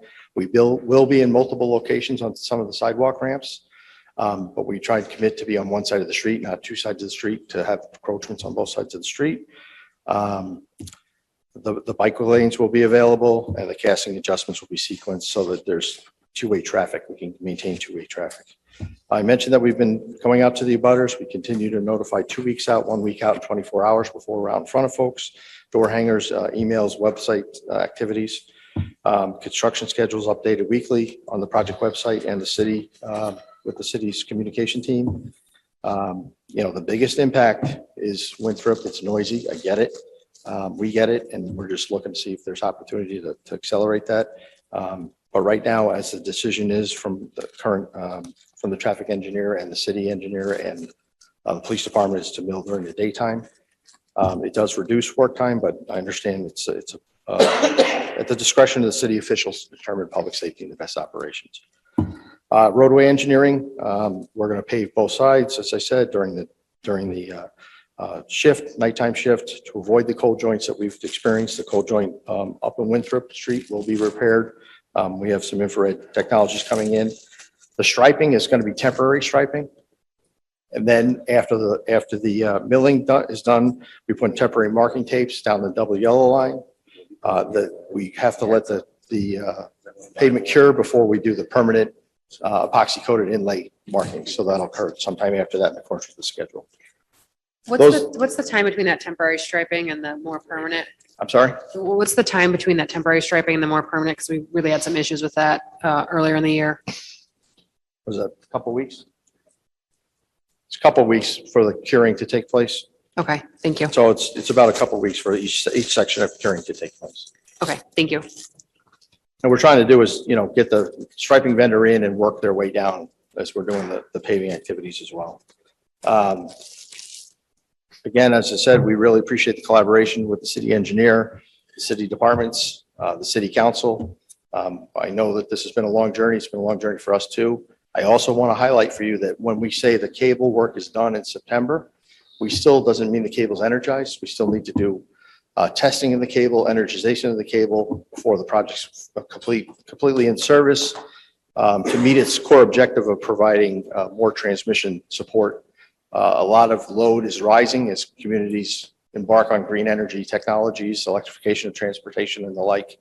And we need this to help the regional load capacities across the Boston area, as well as Massachusetts and beyond. So we appreciate the continued cooperation of the city council and the city departments. Thank you.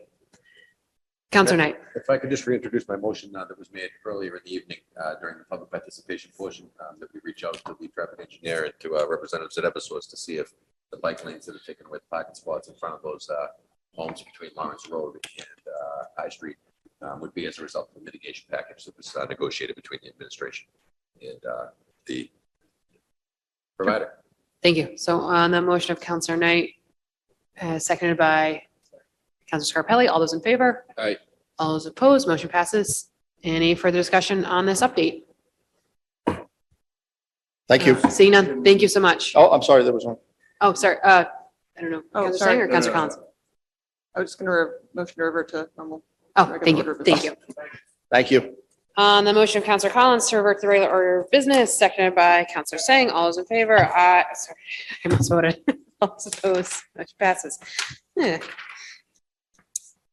Announcements, accolades, remembrances, reports, and records. 23-076, offered by Vice President Bears and Counselor Singh. A resolution to extend best wishes to Muslims in Medford, Massachusetts, the United States, and worldwide for a joyous, meaningful observance of Ramadan, a holy month of prayer, fasting, charity, and reflection. Whereas Islam is one of the world's major religions and part of our shared faith tradition, and whereas Muslims have been a part of the fabric of America for over 400 years since the first Muslims in America arrived as enslaved people, and whereas the Commonwealth of Massachusetts is home to 131,000 Muslims and their Muslim faith is welcome here, and whereas the Muslim community is one of the most racially diverse faith groups in the United States and has enriched the Commonwealth of Massachusetts, and whereas Ramadan is the holy month of fasting and spiritual renewal for Muslims worldwide, and the 9th month of the Muslim calendar year. And whereas Ramadan is a time to reflect spiritually, build community, give to charity, and a reason to celebrate and express gratitude. And whereas Ramadan began at dusk on March 23rd, 2023, and lasts for one lunar month, with the first and last dates determined by the lunar Islamic calendar. Now, therefore, be it resolved that the Medford City Council goes on record to recognize the commencement of Ramadan, a holy month of prayer, fasting, charity, reflection, and be it further resolved that the council extends best wishes to Muslims in Medford, the Commonwealth of Massachusetts, the United States, and worldwide, a joyous and meaningful observance of Ramadan. And be it further resolved, the city clerk is hereby requested to ensure that the Islamic Cultural Center of Medford and Jetpack Resource Center receive a copy of this resolution. Vice President Bears. Thank you, Madam President. Much appreciated for your reading of this paper, for my colleagues' consideration, for the co-sponsorship of Counselor Singh, and for our ICCM and Jetpack for working on this. I also know a similar resolution and commemoration. I think the first potentially in state history, although I'm not 100% sure on that, was requested of the governor, and the governor did issue one as well, a proclamation recognizing Ramadan. It's an incredibly important a month for Muslims in Medford and across the world.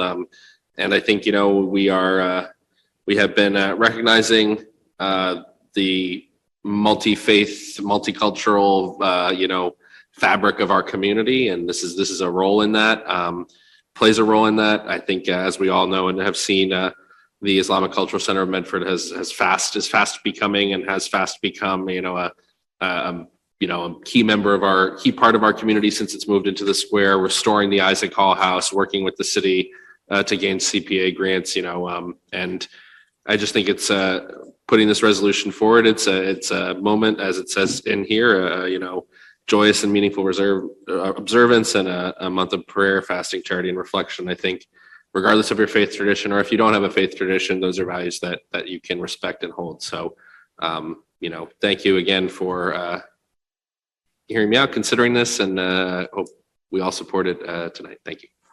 Councillor Sang. I think Councillor Bears put it so eloquently, but the Muslim community in Medford is a very budding part of the fabric of our city.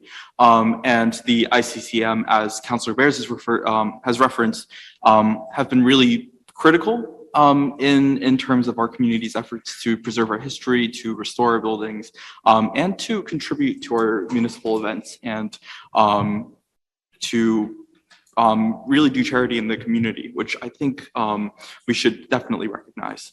Ramadan is it is one of the most important months in the Islamic calendar, if not the most important month, and it's a month of joy. I think a lot of people know it for the fasting aspect of it, but Ramadan is about connecting to your community, connecting to yourself spiritually. All things, as Councillor Bears mentioned, all things I think we can get behind, even if we are not part of a faith tradition. And these are all values that I think build a healthy community. And so to all the Muslims in Medford celebrating the holy month of Ramadan, I just want to say Ramadan Kareem. Thank you. Any further discussion? On the motion of Councillor Sang, seconded by Vice President Bears, all those in favor? All those opposed? Motion passes. 23-077, offered by Councillor Collins. Be it so resolved, the Medford City Council send its deepest and most sincere condolences to the family of Margaret Aguido and hold a moment of silence in her honor. Councillor Collins. Thank you very much, President Morrell. Margaret Aguido was a longtime Medford resident. She lived on Manning Street. She lived on Luther Road for decades, and her family was and remains deeply connected to this community. I also understand that Margaret was a very faithful and dedicated watcher of our Tuesday night city council meetings.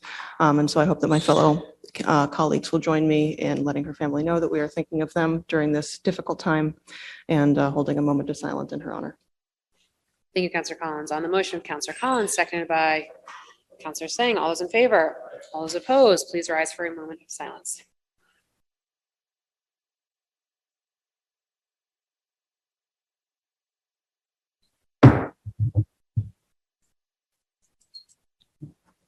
Two 3-078, offered by Councillor Collins and Vice President Bears. Be it so resolved that the Medford City Council recognize Walk, Bike, and Roll to School Day on April 4th, supported by the Safe Routes to School program and Walk Medford. Students and community members will be celebrating the day with bike trains to and from school. Councillor Collins. Thank you, President Morrell. So it's that time of year again, almost, for the biannual Walk, Bike, and Roll to School Day. I think this is a great way to get young riders out on the streets with the safe chaperoning of adult riders that accompany them to along their routes to school. I know that many in the bicycling community in Medford are organizing these bike trains on April 4th. So I would, issue a heads up to everybody who's commuting or out on the roads that day to make sure to take extra care for additional cyclists out on the road that day. And as always, much appreciation for the Safe Routes to School program and all of the cycling activists and volunteers that make this celebration possible. Thank you.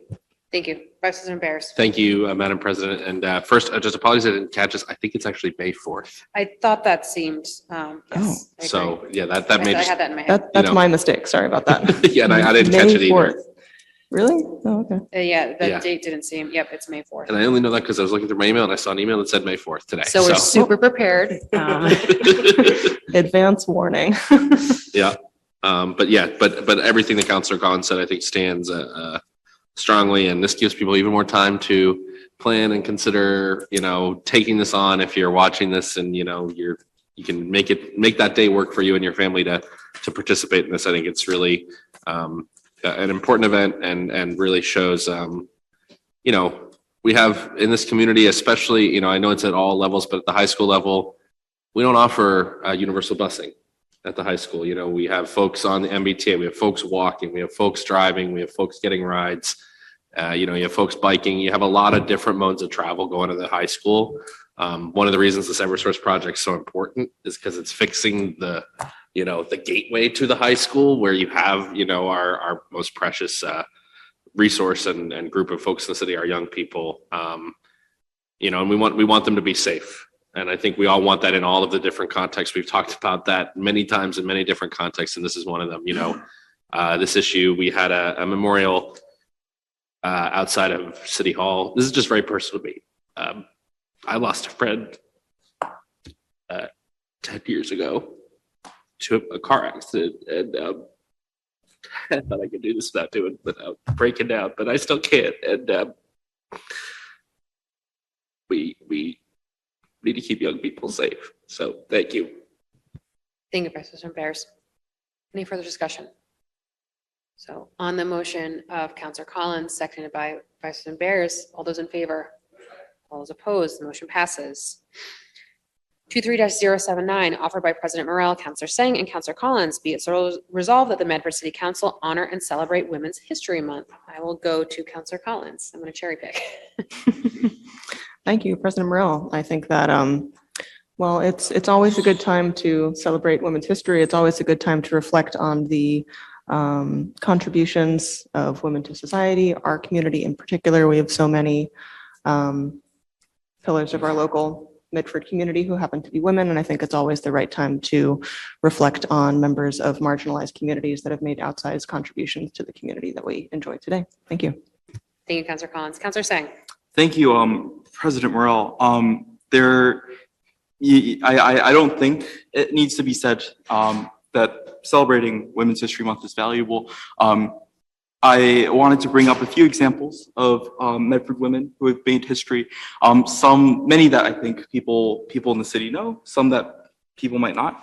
I think Amelia Earhart is a name that a lot of people know about for her achievements in aviation. She is a part of Medford history. If you know it, there is Belinda Sutton, who I think we had a huge acknowledgement of her work in terms of reparations last year, or 2 years ago. She was a Black woman who fought hard to make sure that she received reparations after she was freed from slavery, from her slave owners, the royal family, and she won her case and made legal history with that effort. There are everyday heroes. Another name that we learned about a few years ago, that many of us learned about, many of us knew personally, Jean Barry Sutherland as well, who her work for her students should go acknowledged and remembered as well. And so these are just a few examples in a very, very long list of Medford figures who we should be celebrating every day, but especially during the month of March, we should pay our respect to. And I would go remiss if I didn't mention our city's suffragette movement, which was fed intellectually a lot of the ideas that became successful nationally in politics. Thank you, Counselor Singh, and thank you for doing the labor of doing the research and sharing that. Much appreciated by Counselor Collins and I. And I just want to add, I mean, there's much to be reflected upon this month. I just want to add the quote from Abigail Adams to remember the ladies. I still don't think we've made true on that request. We've got a long way to go, but remember the ladies. Any further discussion? Vice President Barris. You're here to the council president as well. Thank you. On the motion of Counselor Collins, seconded by Counselor Carvella, all those in favor? All those opposed, motion passes. Records, the records of March 21st, 2023 were passed to Counselor Carviallo. Counselor Carviallo, how did you find them? Madam President, I had the opportunity to review the records, and I found them in order. On the motion of Counselor Carviallo, seconded by Counselor Knight, all those in favor? All those opposed, motion passes. Reports of committees, 22-494, March 21st, 2023, Subcommittee on Ordinances and Rules, Vice President Bears. Thank you, Madam President. We met to discuss a proposed budget ordinance to outline in ordinance the budget process. We will have probably another discussion in subcommittee, bring it to committee of the whole, move it forward. We're not going to be able to, I would assume, implement it this year because it would have started 3 months ago already if we had. We've had some great work. We had Director Dickinson with us at the last meeting, and actually he was very, very supportive of the ideas and concepts behind it. Kind of saying, hey, this is what we should be doing anyway, and I really think that was a great response, and really we're getting a lot of collaboration from him on it. The other piece of this ordinance, and I know this is a little bit long for subcommittee reports, so thanks everyone for bearing with me, but it's just so important, this budget process. The other piece of it is this needs assessment. That may take a little bit more time. Maybe we split it off because it's just kind of a harder question, but how can we get something like what we now have for roads and sidewalks, for buildings, for departments, for everything? How can we start to quantify this question of code enforcement? What would in-house DPW crews look like? How can we build a process where that's a big project to do once, but once you've done it once and you figured out how to do it, updating it annually is not as big a process. And then we have a document that we can go on, not just to say, hey, Todd throws up his hand and says, we need this engineer this year, but what is our plan over the next 2, 3, 5, 10 years to get to where we need to be? So thank you for indulging me, and I move approval on the subcommittee report. On the motion of Vice President Bears, second by Counselor Collins, all those in favor?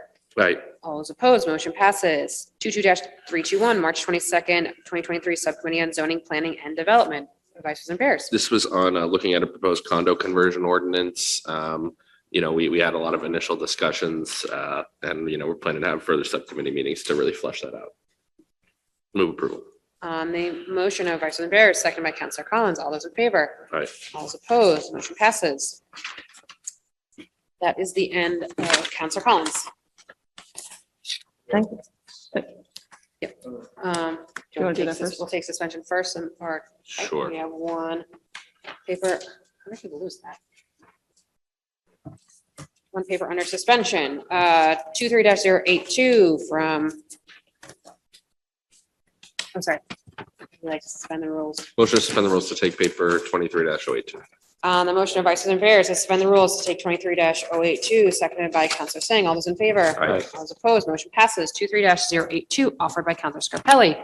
Be it so resolved that the city administration update the city council with where in the process are all of the ordinances that this council has worked on since the vacancies in the solicitor's office. Counselor Scarpelli.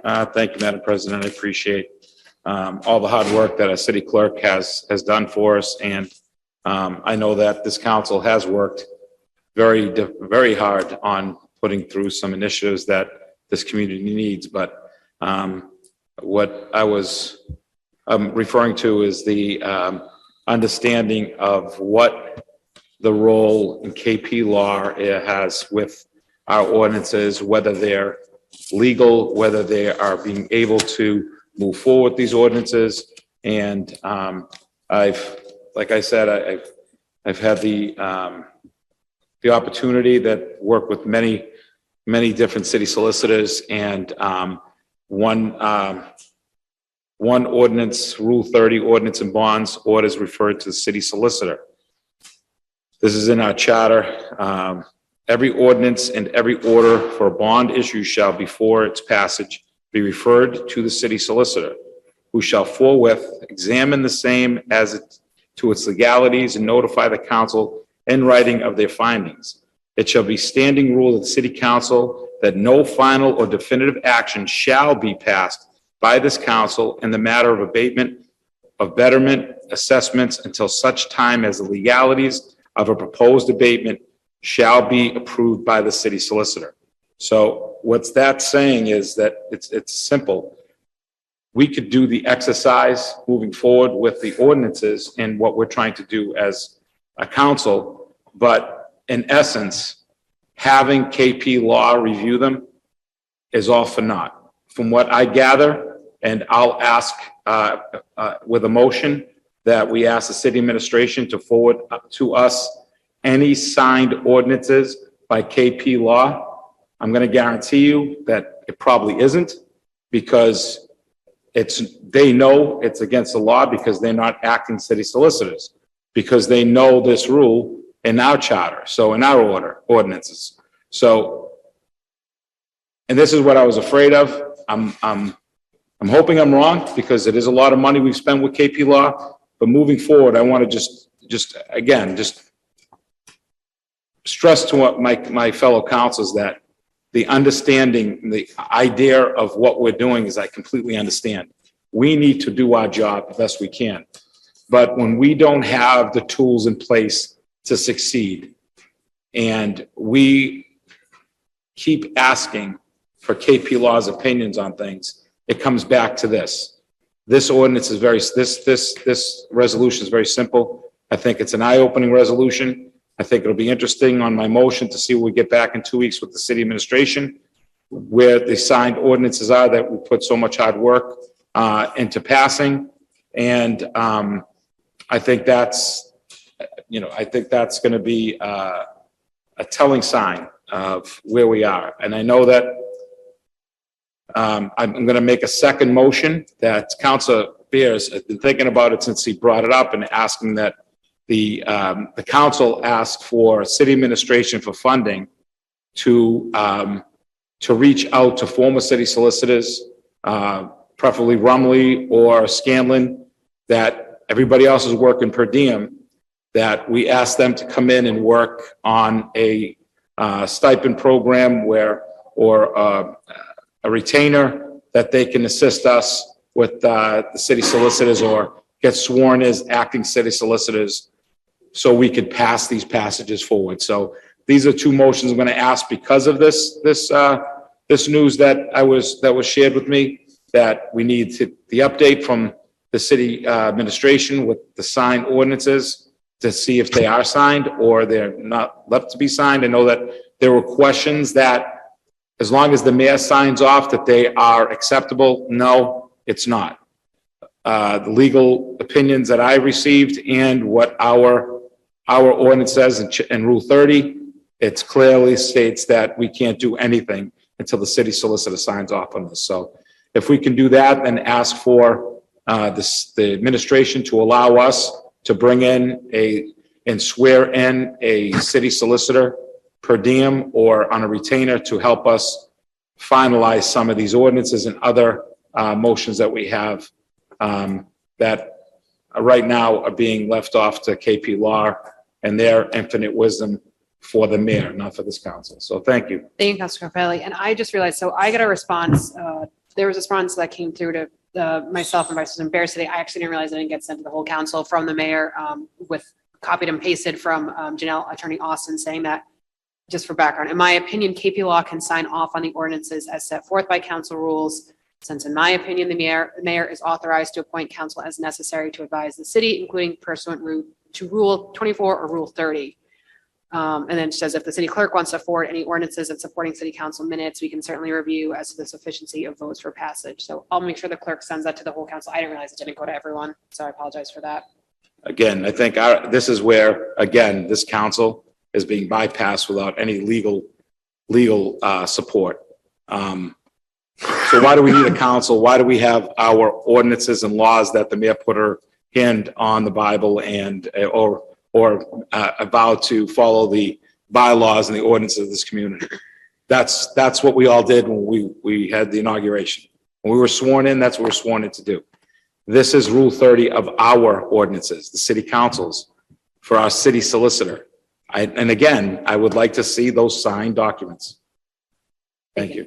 Vice President Bears and then Councilor Knight. Thank you, Madam President. Yeah, just two more things on that. One, I replied to that email and said, I'm glad we have a response on this question, but I added the question of it's not just city council rules, it's Massachusetts general law. And I would just like a little bit more detail on what we got back from them. The other piece of this, and it goes back to your point, is, I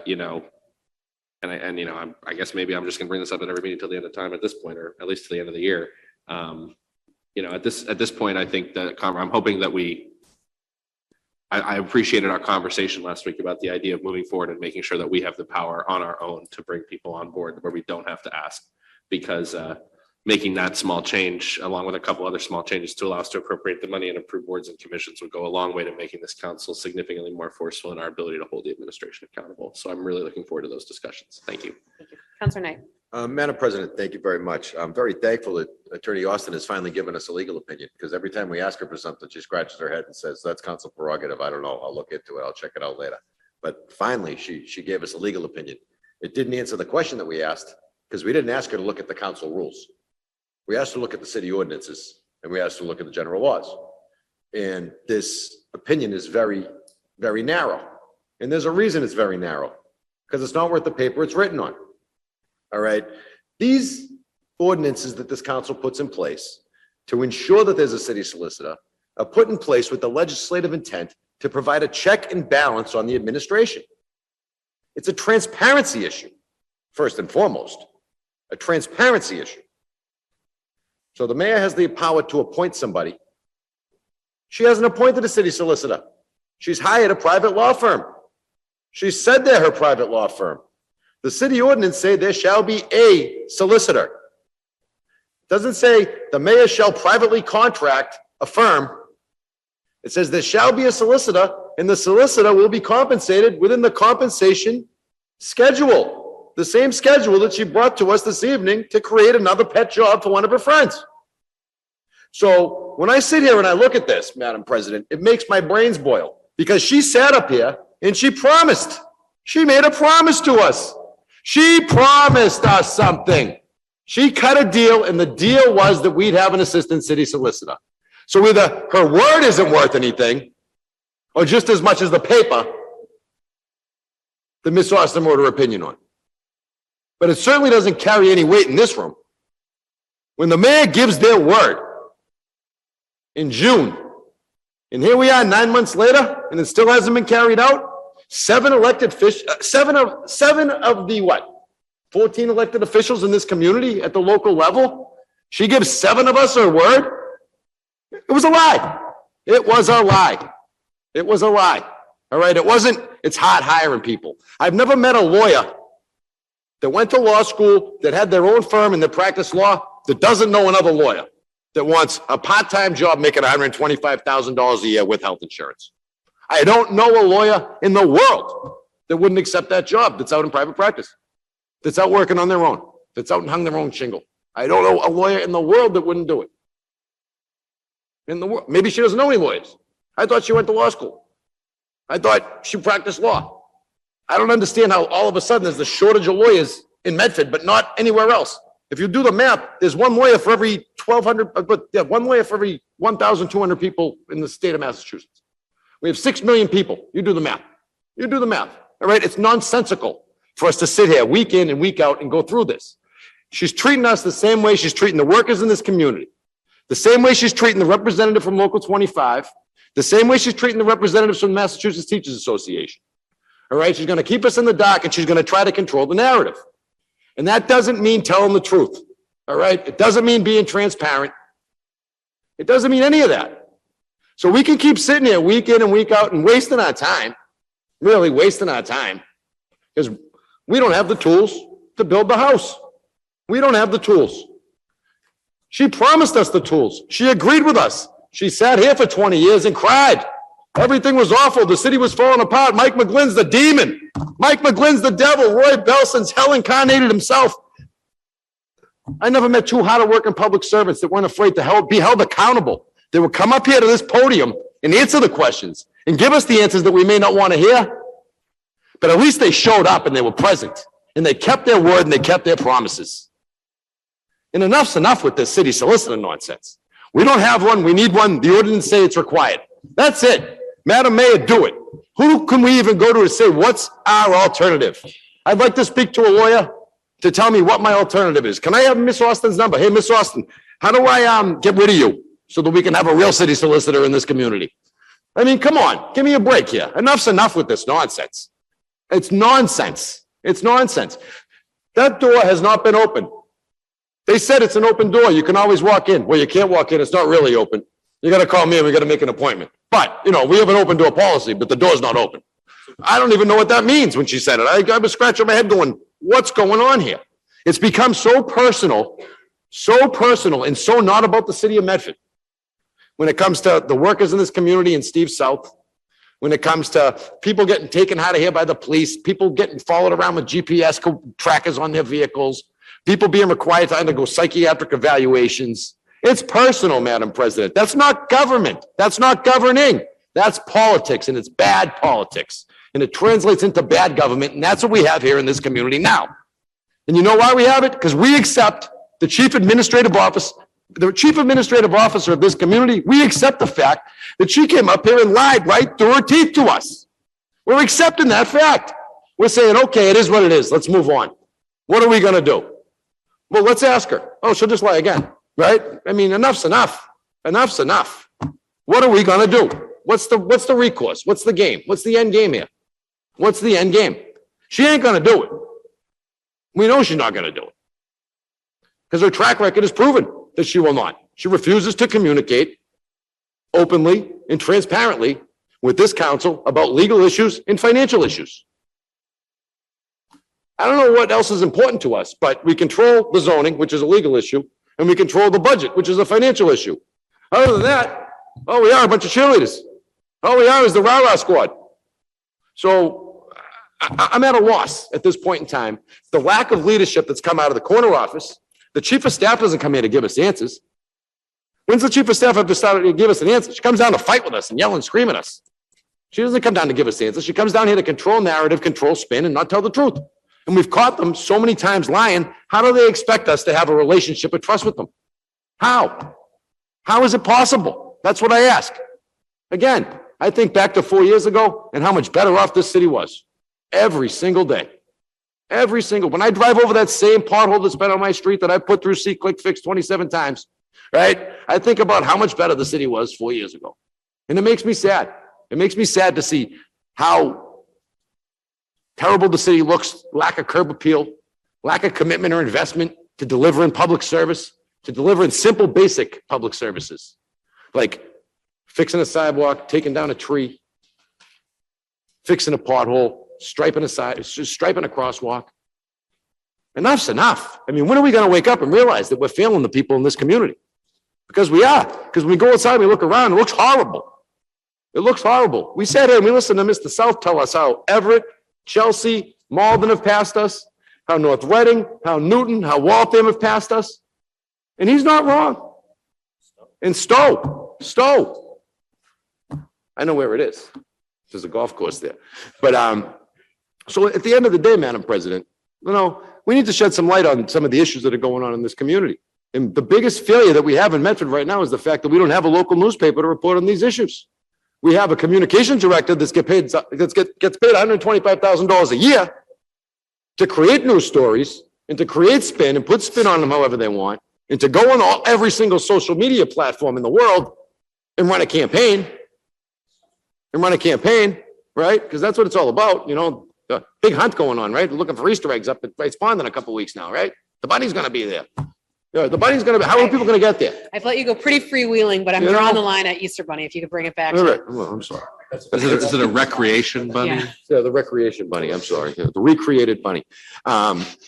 So anyway, Madam President, as I've said, right? What's the end game here? We're going to keep talking about this and talking about this and talking about this. They're going to keep asking for money. We're going to keep giving them. They're going to keep asking for reclassifications. We're going to keep giving them. We got to stop. We got to shut the water off at some point. At some point, we got to turn the faucet off, and we got to say, come to the table and be serious with us. And quite frankly, unless we do that, they're not going to be serious with us, because every single group in this community that's organized, right? I look at us as like a bargaining unit, right? We're the Medford City Council bargaining unit. We're getting treated worse than every other unit in the city, just about. Every other one, because all those units are coming to us and asking us for leadership and asking us to say, what do we do? What can we do? Help. And we look at them and we say, we don't have the tools to help you because the mayor led to us too. And that's where we are. So we come down here and we have 2 and 3 hour meetings, and they give us a talk about what great crosswalks they're going to paint on the MBTA's dime. Nothing's getting done. 30% design. Remember that. There was 30% design. That's all that is an idea. right now. That's years from coming to fruition. So, Madam President, I rest with this. The city ordinances say we need a city solicitor. We don't have a city solicitor. Why has the mayor found it okay to be in non-compliance with the ordinances of this community that are designed to be a check and balance against abuses of power? That's what I want people to think about. Thank you, Madam President. Thank you. Counselor Carviallo. Oh, it's a tough act to follow. Yeah. You want to turn your light off? Council's right, Council's right, 100%. People in the community are coming to us, asking us for leadership, and we're doing our best to provide it. And it's hard, because again, our powers of leadership are limited here. And the worst thing to tell somebody is, I can't help you, or I don't know. And that's what we seem to be seeing all the time. I don't know, I can't help you, and I'm doing the best to help you. And those aren't the answers people want to hear. And I'll say, like I said, last week, I sat across from the mayor, and when she sat in that seat for all those years, she fought for the people and worked for the people. And that is not the person that I served with for 10 years. And the leadership is out the door on everything. I just don't know what to say anymore. When people just keep coming up to me, I get phone calls. I have developers calling me because they feel they're not getting answers from the administration or anything. So it's just not the way to do business. And I say, we're not even doing basic city services well, and which is really the core of what a city is. And I say, Councilor Knight just really took the wind out of everything. He said everything that I wanted to say, but it's truth. It is the truth, and there's not much more to say. Thank you, Counselor Carviallo. So we have two motions from Counselor Scarpelli. If, Mr. Clerk, do you have them to read back? Do you need them? Are they separate motions or are they amendments to your main paper?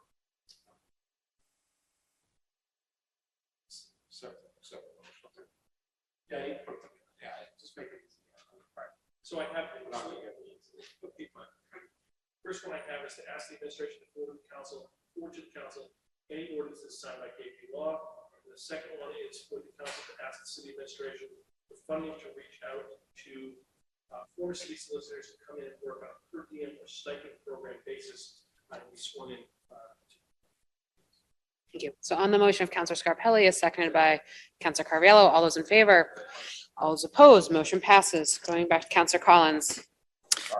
Thank you, President Morrell. Tough to segue away from such a powerful topic, but I wanted to take several items off of the table that are due for third reading. I can read those numbers out. There's 5 of them. Okay. 22519. Okay. 21053. Okay. 22058. 20024. And 23057. Okay. And I would motion to, So on the motion to take those papers off the table is seconded by, Did you do 23-043 as well? oh, yeah, let's do that one too. Second. seconded by Vice President Bears. All those in favor? Aye. All those opposed? Motion passes. 22-519. This is the amendment to Community Preservation Act ordinance eligible for third reading on March 14th. Motion approved for third reading. On the motion of Vice President Bears to approve for third reading, seconded by Second. Counselor Sang. All those in favor? Aye. Oh, Actually, sorry, we just should kidding, roll just kidding, call. just kidding. This This is is the the CPA the amendments to the CPA ordinance.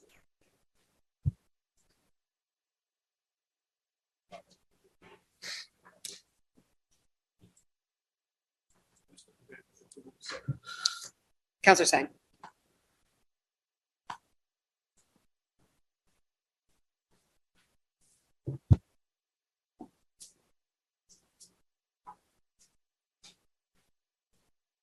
Call. You're not on. Here you go. Council, Vice President Bears. Yes. Council Carviallo. Council Carviallo. Yes. Council Collins. Yes. Council Knight. Yes. Counselor Scarpelli? Yes. Counselor Singh? Yes. President Morrell? Yes, 7 in the affirmative, 0 in the negative, the motion passes. 21-053 is the housing stability ordinance eligible for third reading on March 28th, 2023. Mr. Clerk, please call the roll when you are ready. I know Madam it's going to President. take a minute. President Bears. So, and I'm happy to do this for, I think I could do it for most of them. This is the housing stability notification ordinance. We worked on the notice to landlords and tenants about their rights when it comes to housing stability that goes out at the beginning of tenancy and the completion of tenancy. And the one thing I just want to say while the clerk's working on the several roll call slips that he's going to have to work on for these several ordinances is this, by and large, this is a body of work that this council has done, that we have worked very hard to pull the pieces together to get things done in a very difficult environment that Councilor Knight just highlighted extensively. You know, I certainly agree with Councilor Scarpelli and Councilor Knight that, you know, I think our end of the process was done incredibly well and incredibly in a highly detailed fashion. And I'm incredibly proud of this work product that we're putting out. I mean, we're about to pass 4 ordinances that we worked on into third reading right now. I mean, I hope so. We haven't voted on them yet. I truly do hope so. But that's incredible work product. And I think, and I think it speaks to how invested this council is in doing the work that we should be doing and moving things forward and working collectively together. You know, Councilor Singh just spoke to me for 1 second about the MBTA, and he was able to say that, you know, they thought this was like the best meeting that they've been to, that we were on top of our stuff. And, you know, maybe it went a little long, but they were very happy. And I think, quite frankly, 95% of the time, all 7 of us are deeply invested in doing good work for this community. And in many cases, we are doing that in spite of or trying to work around challenges that are presented to us by the city administration that we don't have control over. So that's a little bit longer probably than the clerk needed to write up all of these vote slips. But by and large, and I understand some of us may disagree on some of this. It may not be unanimous on every single one. That's okay. That's democracy, right? But we had the discussions, we had the public meetings, we worked through the public engagement. We're not always going to get to 100% agreement on everything, but by and large, a lot of us agree on almost everything included in a lot of these things. And I think that speaks to our collective work together. And I appreciate each one of my colleagues as we move, again, this incredible work product forward. Thank you. Thank you, President Bears. So going back to the housing stability notification ordinance is what we're voting on now. Mr. Clerk, please call the roll. Vice President Bears? Yes. Counselor Carviallo? Counselor Collins? Yes. Counselor Knight? Yes. Counselor Scarpelli? Yes. Counselor Singh? Yes. President Morrell? Yes, 7 in the affirmative, 0 in the negative, the motion passes. 22-058, transparency and protect civil rights and civil liberties. This is actually the community control over policing ordinance, correct? Public surveillance, public Um, surveillance. So, sorry, not policing, just public surveillance. That is not community control over public surveillance ordinance that is before us. Is there any further discussion on this paper before us before we vote? Motion not approved. I don't think- I will motion to approve for third reading if you want to take his motion first. Do you want me to take your motion to not approve for third reading? This is the community control over surveillance technology. Well, do you want to keep your motion, Counselor Knight? I can vote no. I'll just withdraw my motion. Okay, thank you. Zach can do his. His motion was to not approve, but he has withdrawn it to, I hope, just reduce confusion. Can we just keep it consistent? Yes. So we have a motion from Vice President Bears to approve for third reading. Mr. Clerk, please call the roll. Who's the second? I'm sorry, seconded by Counselor Singh. Vice President Bears? Yes. Counselor Carviallo? I'm sorry? Yes. Thank you. Counselor Collins? Yes. Counselor Knight? Counselor Scarpelli? Counselor Singh? Yes. President Morrell? Yes, 5 in the affirmative, 2 in the negative. The motion passes for third reading. So 23-043 is for establishing a revolving fund for stormwater, eligible for third reading March 28th, 2023. Any discussion on this paper before we take the vote? Mr. Clerk, Approve of please. third. I move to approve for third. Sorry, yes, thank you, Counselor Singh. We have a motion from Counselor Singh to approve. Mr.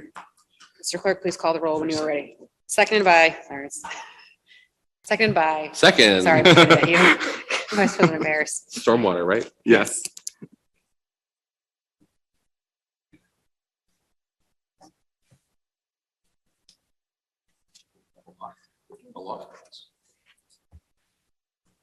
Imagine how much more we could be doing. Against all odds. Vice President Bears. Yes. Council Carviallo. Council Collins. Yes. Council Knight. Council Scarpelli. Council Singh. Yes.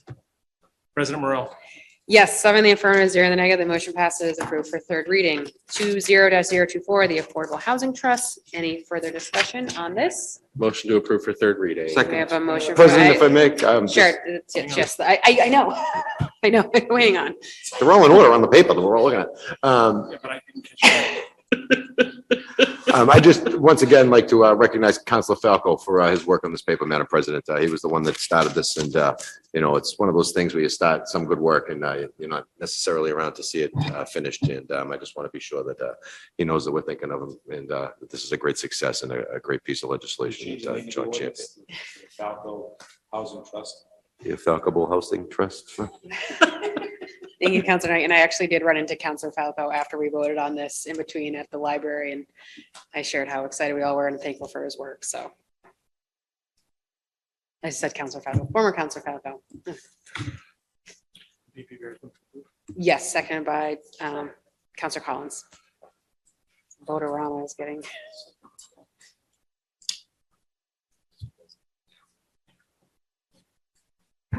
Vice President Bears. Yes. Council Carviallo. Council Collins. Yes. Council Knight. Council Scarpelli. Yes. Council Singh. Yes. President Morrell. Yes, 7 in the affirmative, 0 in the negative. The motion passes approved for third reading. 23-057, establish the traffic and transportation director position in the city's classification and compensation plan, eligible for third reading March 28th, 2023. Madam President, if I Councilor may. Knight. I do believe about 3 hours ago, we started a meeting. And when this meeting started, this room was filled with workers that were on the contract. Talked about 5 bargaining units in the city side at least, plus police and fire. That's 7. 7 bargaining units without contracts. We talked about transparency. We talked about finance. We talked about morale. We talked about the way workers are treated in the city. I made a pretty strong statement, Madam President, saying that I don't think there should be any more reclassifications of positions or creations of new positions until these contracts get settled, until these working people get taken care of. The existing employees that are doing the work now, that are going without a contract, a collective group of people, not just an individual. 5 bargaining units, all represented by one person. Fighting every day for groups and groups of people, just like we are, to get the same information that we're looking for. They can't attain. I don't think it's right. I don't think it's fair at this point in time that we bring this paper up, Madam President. I think the gentleman's doing a good job. I said that when this paper came up for first reading.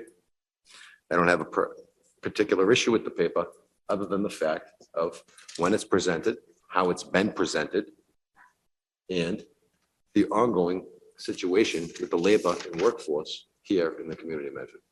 So with that being said, Madam President, I can't support this paper this evening. I'd like to. I'd like to support it in the near future, but I can't support it this evening.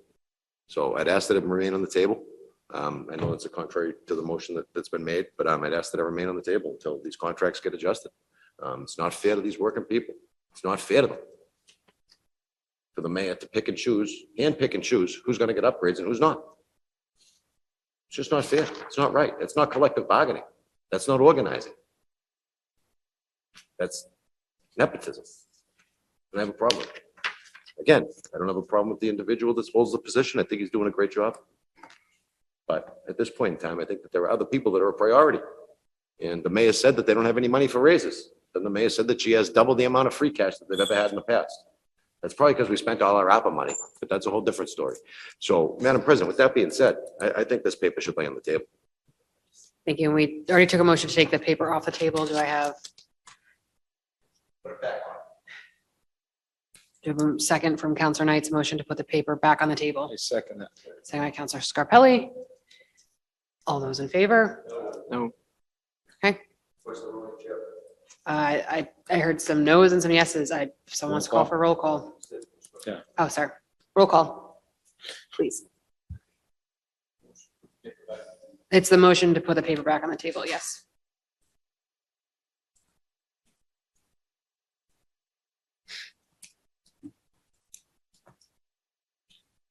Vice President Bears. No. Council Carviallo. Yes. Council Collins. No. Council Knight. Yes. Council Scarpelli. Yes. Council Singh. No. President Morrell. No, 3 in the affirmative, 4 in the negative. The motion fails. Madam President, if I may. Counselor, Vice President Bears. Thank you, Madam President. Again, as I said a couple minutes ago, we're starting this exercise, and I'm kind of bummed this is the last one of the 6 and not one of the earlier ones, but it's okay. And I think, as I've said before to Mr. South when the room is full, and I kind of, said tonight, I don't think a blanket policy is the best policy. I don't disagree with the motivation whatsoever. It's just really tough for me to say, we're not going to do anything, because I don't think the mayor cares. And that's the part of it. It's like, I'm willing to try to use the power and leverage that we have to achieve a goal, but I'm not willing, and I'm not implying that this is what this paper is about, but I think taking, going to the fullest extreme and saying we won't do anything on any financial paper, any classification, anything ever, something could, right? We had the fire department here last week about fire trucks, and we weren't going to get fire trucks for 800 days, and then it would have been 1,600 days if we didn't approve it, right? And we all voted for it, and we all, I think, shared the same, concerns about it, right? Like, we don't like how it's going, but when the fire chief says we need 2 new pieces of gear so that buildings don't burn down, well, and we should have more, and again, I can agree on the motivations, I can agree on the merits, and I can agree that it's not the perfect proposals that are coming before us, far from it. But for me, again, on this one, can I do a little bit of good for the city voting? Yes. Do I think I do any good voting? No, because I don't think it's going to change the mayor's approach. Now, are there other things that I hope will, and that I hope that we can hold lines on, that we held lines on those positions that came before us last December and last January for a year. We removed them from the table last week. Some of them sat for 15 months. She didn't care. She just never hired these people. We got a list of 12 positions that were urgent and important for the city. And then 15 months later, when we took them off the table, there was even a whisper. So if we hold this up, does she change her mind on all this other stuff either? I don't think so. Again, I've said this to other folks. I'm willing to admit I may be wrong. I'm 100% sure that everything I do is always right. I think that would be the, epitome of arrogance to feel that way. And I don't think anyone makes good decisions when they're acting that way. But I just personally think that there's some good that I can do supporting this paper tonight. And I don't see the good that comes by not supporting it. But I respect my colleagues for feeling differently, because it's a catch-22 situation. I think at the end of the day, it's like, do this or don't do this. Who do you help or hurt? And if the answer is, people are are hurting right now, and I hear that, and I've heard it very personally, not in public setting, about how much people are hurting. Yes, and I completely respect and agree with that. But I've also heard from some other people who are hurting because their things aren't moving forward that are getting proposed to us. And, we may think we're putting the mayor in a bind, but she's putting these people in a bind. And that's the piece of the fairness that I have a hard time with. So again, I respect the difficulty of this, but that's why I want to move forward. Thank you. Counselor Collins.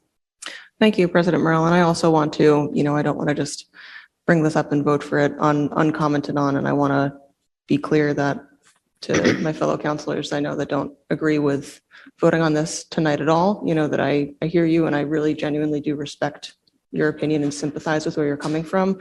I feel the cognitive dissonance of having those workers in the room before and, for weeks and months before this, and having those discussions and hearing from them, and then taking this up. I feel it, it's palpable. And I think I really hear and understand where you're coming from, and that difference in strategy. But for me, the reason I feel that this is important, and I think that Counselor Bears put this really well. For me, the cognitive dissonance isn't between this type of positions and the collective bargaining units positions that they represent. It's between all workers in the city of Medford and this financial strategy that leaves money on the table while not giving every worker the raise that they deserve. That is the cognitive dissonance to me. And I think, Counselor Beers put it well. What do we have the power to do? I think if we had the power to say, you have to give at least a 3% raise to all of these unionized workers in the city, we would have executed that already because that's where all of our hearts lie. If we had that power, we would have done it already. We don't have that power, and I think that all of us are going to continue to try to advocate for those workers how we can. But given that our jurisdiction here is limited, our power here is limited, it's important to me to move this needle forward because we can. So I don't expect that to persuade anybody who sees the strategy differently. I just wanted to explain my view to let you know that I do sympathize with other approaches to this, and thanks. Counselor Sang. Thank you. I think Vice President Bears and Counselor Collins were pretty eloquent in describing what's been going through my mind when it comes to this specific vote. I just think I can't look a resident in the eye and promise them that a no vote on this would really benefit our city. I just can't. There's been evidence that, the mayor doesn't care enough about it. And I can't look a voter in the eye and say that we're not going to have a vacancy if we don't approve this. I'm afraid we're already having a very difficult time filling all the vacancies in this building. And if a private firm were to come in and offer a position to our traffic and transportation director, I could not promise the residents of the city that we wouldn't have a vacancy. And to me, that rings large. And I am afraid that a no vote would hurt our city overall, even though I do agree with the principles that my other colleagues are laying out. I mean, I agree. And my first reaction when we heard about 25 million in free cash was, well, where was that money when we needed to negotiate with unions? Where was that money when we needed to treat our workers well? But look, it's a difficult decision. It was used on these one-offs to give the personal people raises. Well, this isn't $25 million. We're not going to use all the free cash on the raises, Justin. It's $6,000 and it doesn't amount to 25 million. The math ain't nothing. And so, and so that's why I'm planning on voting yes tonight. Thank you, Counselor Sang. Counselor Knight. I'm just saying, when the mayor was running her staunch campaign 2 years ago, she was very proud of this grant that they got from the Collins Center that was going to be a compensation and classification study that we still have never seen. But the mayor has proposed how many one-off positions to get raises, while at the same time stonewalling labor. All right. So when we're putting the individual in front of labor, I think that's wrong. When we're putting the individual department head in front of the lowest paid workers in this community, I think it's wrong. So when we talk about, the difficulty to fill jobs, I think it has less to do with compensation and more to do with the fact that when you Google Medford, you see that people got to undergo psych evaluations. People are having GPS trackers put on their car. People are getting banned from City Hall. People are getting taken out in handcuffs. I think that's the stuff that deters people from coming. The people are filing racial discrimination suits against the administration. I think those are more deterrent than anything else. I don't think the compensation is necessarily the biggest issue. So when I look at this, I just say, I think it's backwards. I'm not going to vote for it. And it is what it is. I mean, ultimately, we've been hearing about this grant since Dave Rodriguez was up there about the compensation study, but none of us have ever seen a copy of it. But the mayor has proposed like at least seven position upgrades or new jobs. Plus whatever she created through the ARPA money that we don't even know about. President Bears. Just one last point. So when we talk about, the fact that you can't say that not approving this raise isn't good for the community. How do we know that when there's only a finite pool of money that we have to elevate the workers? And we're using this finite pool to elevate individuals versus collective bargaining organizations. Groups that have ownership in their work. It seems to me like if you talk back, you don't get a raise. If you're a loyal soldier, then you might get an upgrade, right? That's what it looks like, right? If you fight for your rights, you're going to be going to mediation. If you keep your mouth shut and you're a loyal soldier, we're going to give you an upgrade. If you're the federal funds manager and you come before the council and you say, whoa, whoa, whoa, something's wrong here during the budget debates, you get fired. So those are the things that I look at when I talk about fairness and the way that it's going. But again, you guys know where I stand on this. I've talked about it too much. I rest my case. Thank you, Madam President. Thank you. Vice President Bears. Thank you, Madam President. And again, you know, I get where you're coming from on it. I think it's just two things for me. One, that work environment that you just described, I quite frankly think anyone who's willing to stay here and stick that work environment out to do good work for Medford, we shouldn't be the reason that they leave. And I understand, you know, and I understand that where you're coming from on it. The other thing is, I think in my memory, I think that, or maybe we shouldn't be the reason we leave is not the right way to phrase it, but I don't want us to be the barrier, because there's so many other barriers that these people are facing that you eloquently outlined that are really tough, and they want to stay here anyway. Point of information just on that, my buddy Biggie, I think it was Biggie Small, more money, more problems, right? I don't think more money is not going to make any happier. All right, it's just going to make you better compensated. But if the environment's hostile, right, how do you address it? Oh, here, take more money and let me be evil to you? Oh, and I You don't. know what I mean? I don't think that makes sense either. That's not correct. And I disagree. That's what more money, more problems means, but and I said, yeah, we could have a diatribe on Biggie, but I'm Yes, familiar with we're what he's familiar. referring to. No, and that's not what I'm saying at all. I don't think that you should be able to get paid off to live in a hostile environment. I certainly don't agree with that. I'm just saying people are sticking this out, and some of them are saying, hey, this is what I need. But the other piece I want to say to your point, I think the mayor since January 22 has proposed 16 CAF changes. We've rejected 14. So we're batting pretty high. And I agree, you know, you may want to be 100. I'm okay with 90. I think I'm fulfilling the principle you're fulfilling. We disagree on it. That's okay with me, but we're doing all right, in my opinion. But I see where you're coming from. Thank you. Councilor Carvello. Thank you, Madam President. I'm sticking by my statement I made earlier this evening that I will not support any raise for any department head until the workers get their raise. My father taught me this when I first started working for him many years ago, and we ran a union factory. And the workers are the people that are most important to your business, not the bosses. It's the workers. They're the ones that do the grunt work. They're there day in and day out. When they get their raise, I'll start supporting department head raises. Madam President, I do Councilor also. Collins. Oh, I'm sorry. Councilor Collins. Thank you, President Burrell, and I appreciate this discussion. I was going to move the question. Thank you, Councilor Collins. Madam President. Motion. we have a- Just one point of privilege. I think it's also important to point out that this isn't the raise. This position is going to get upgraded. Then it's going to get the raises. And then the question is, are these raises retroactive? Or do the raises only begin when we create the position? Yeah, I believe it was explained to us as a second. but Councilor So, Scarpelli. thank you, Madam President. I won't belabor this. I know, you know where I stand on this. I think that this discussion is a healthy discussion. The banter is healthy. I think this is what people elected us for, to think of outside the box and think of, you know, every avenue. So I think it's a positive step, whether you're on the side that wins this argument or loses this argument. But I do think that, you know, my point is this, and and I'll say this again. My fear is, no matter who is in that position, as we figure out this financial path that we're in, because we still don't know. And I know it's one person's raise, but there's a lot of little pieces that have been put into place and given the money that we need without knowing what's going on. So again, that's just another reason why I wouldn't vote against anything with the money paper, like I said, for the fact that we don't know our financial future.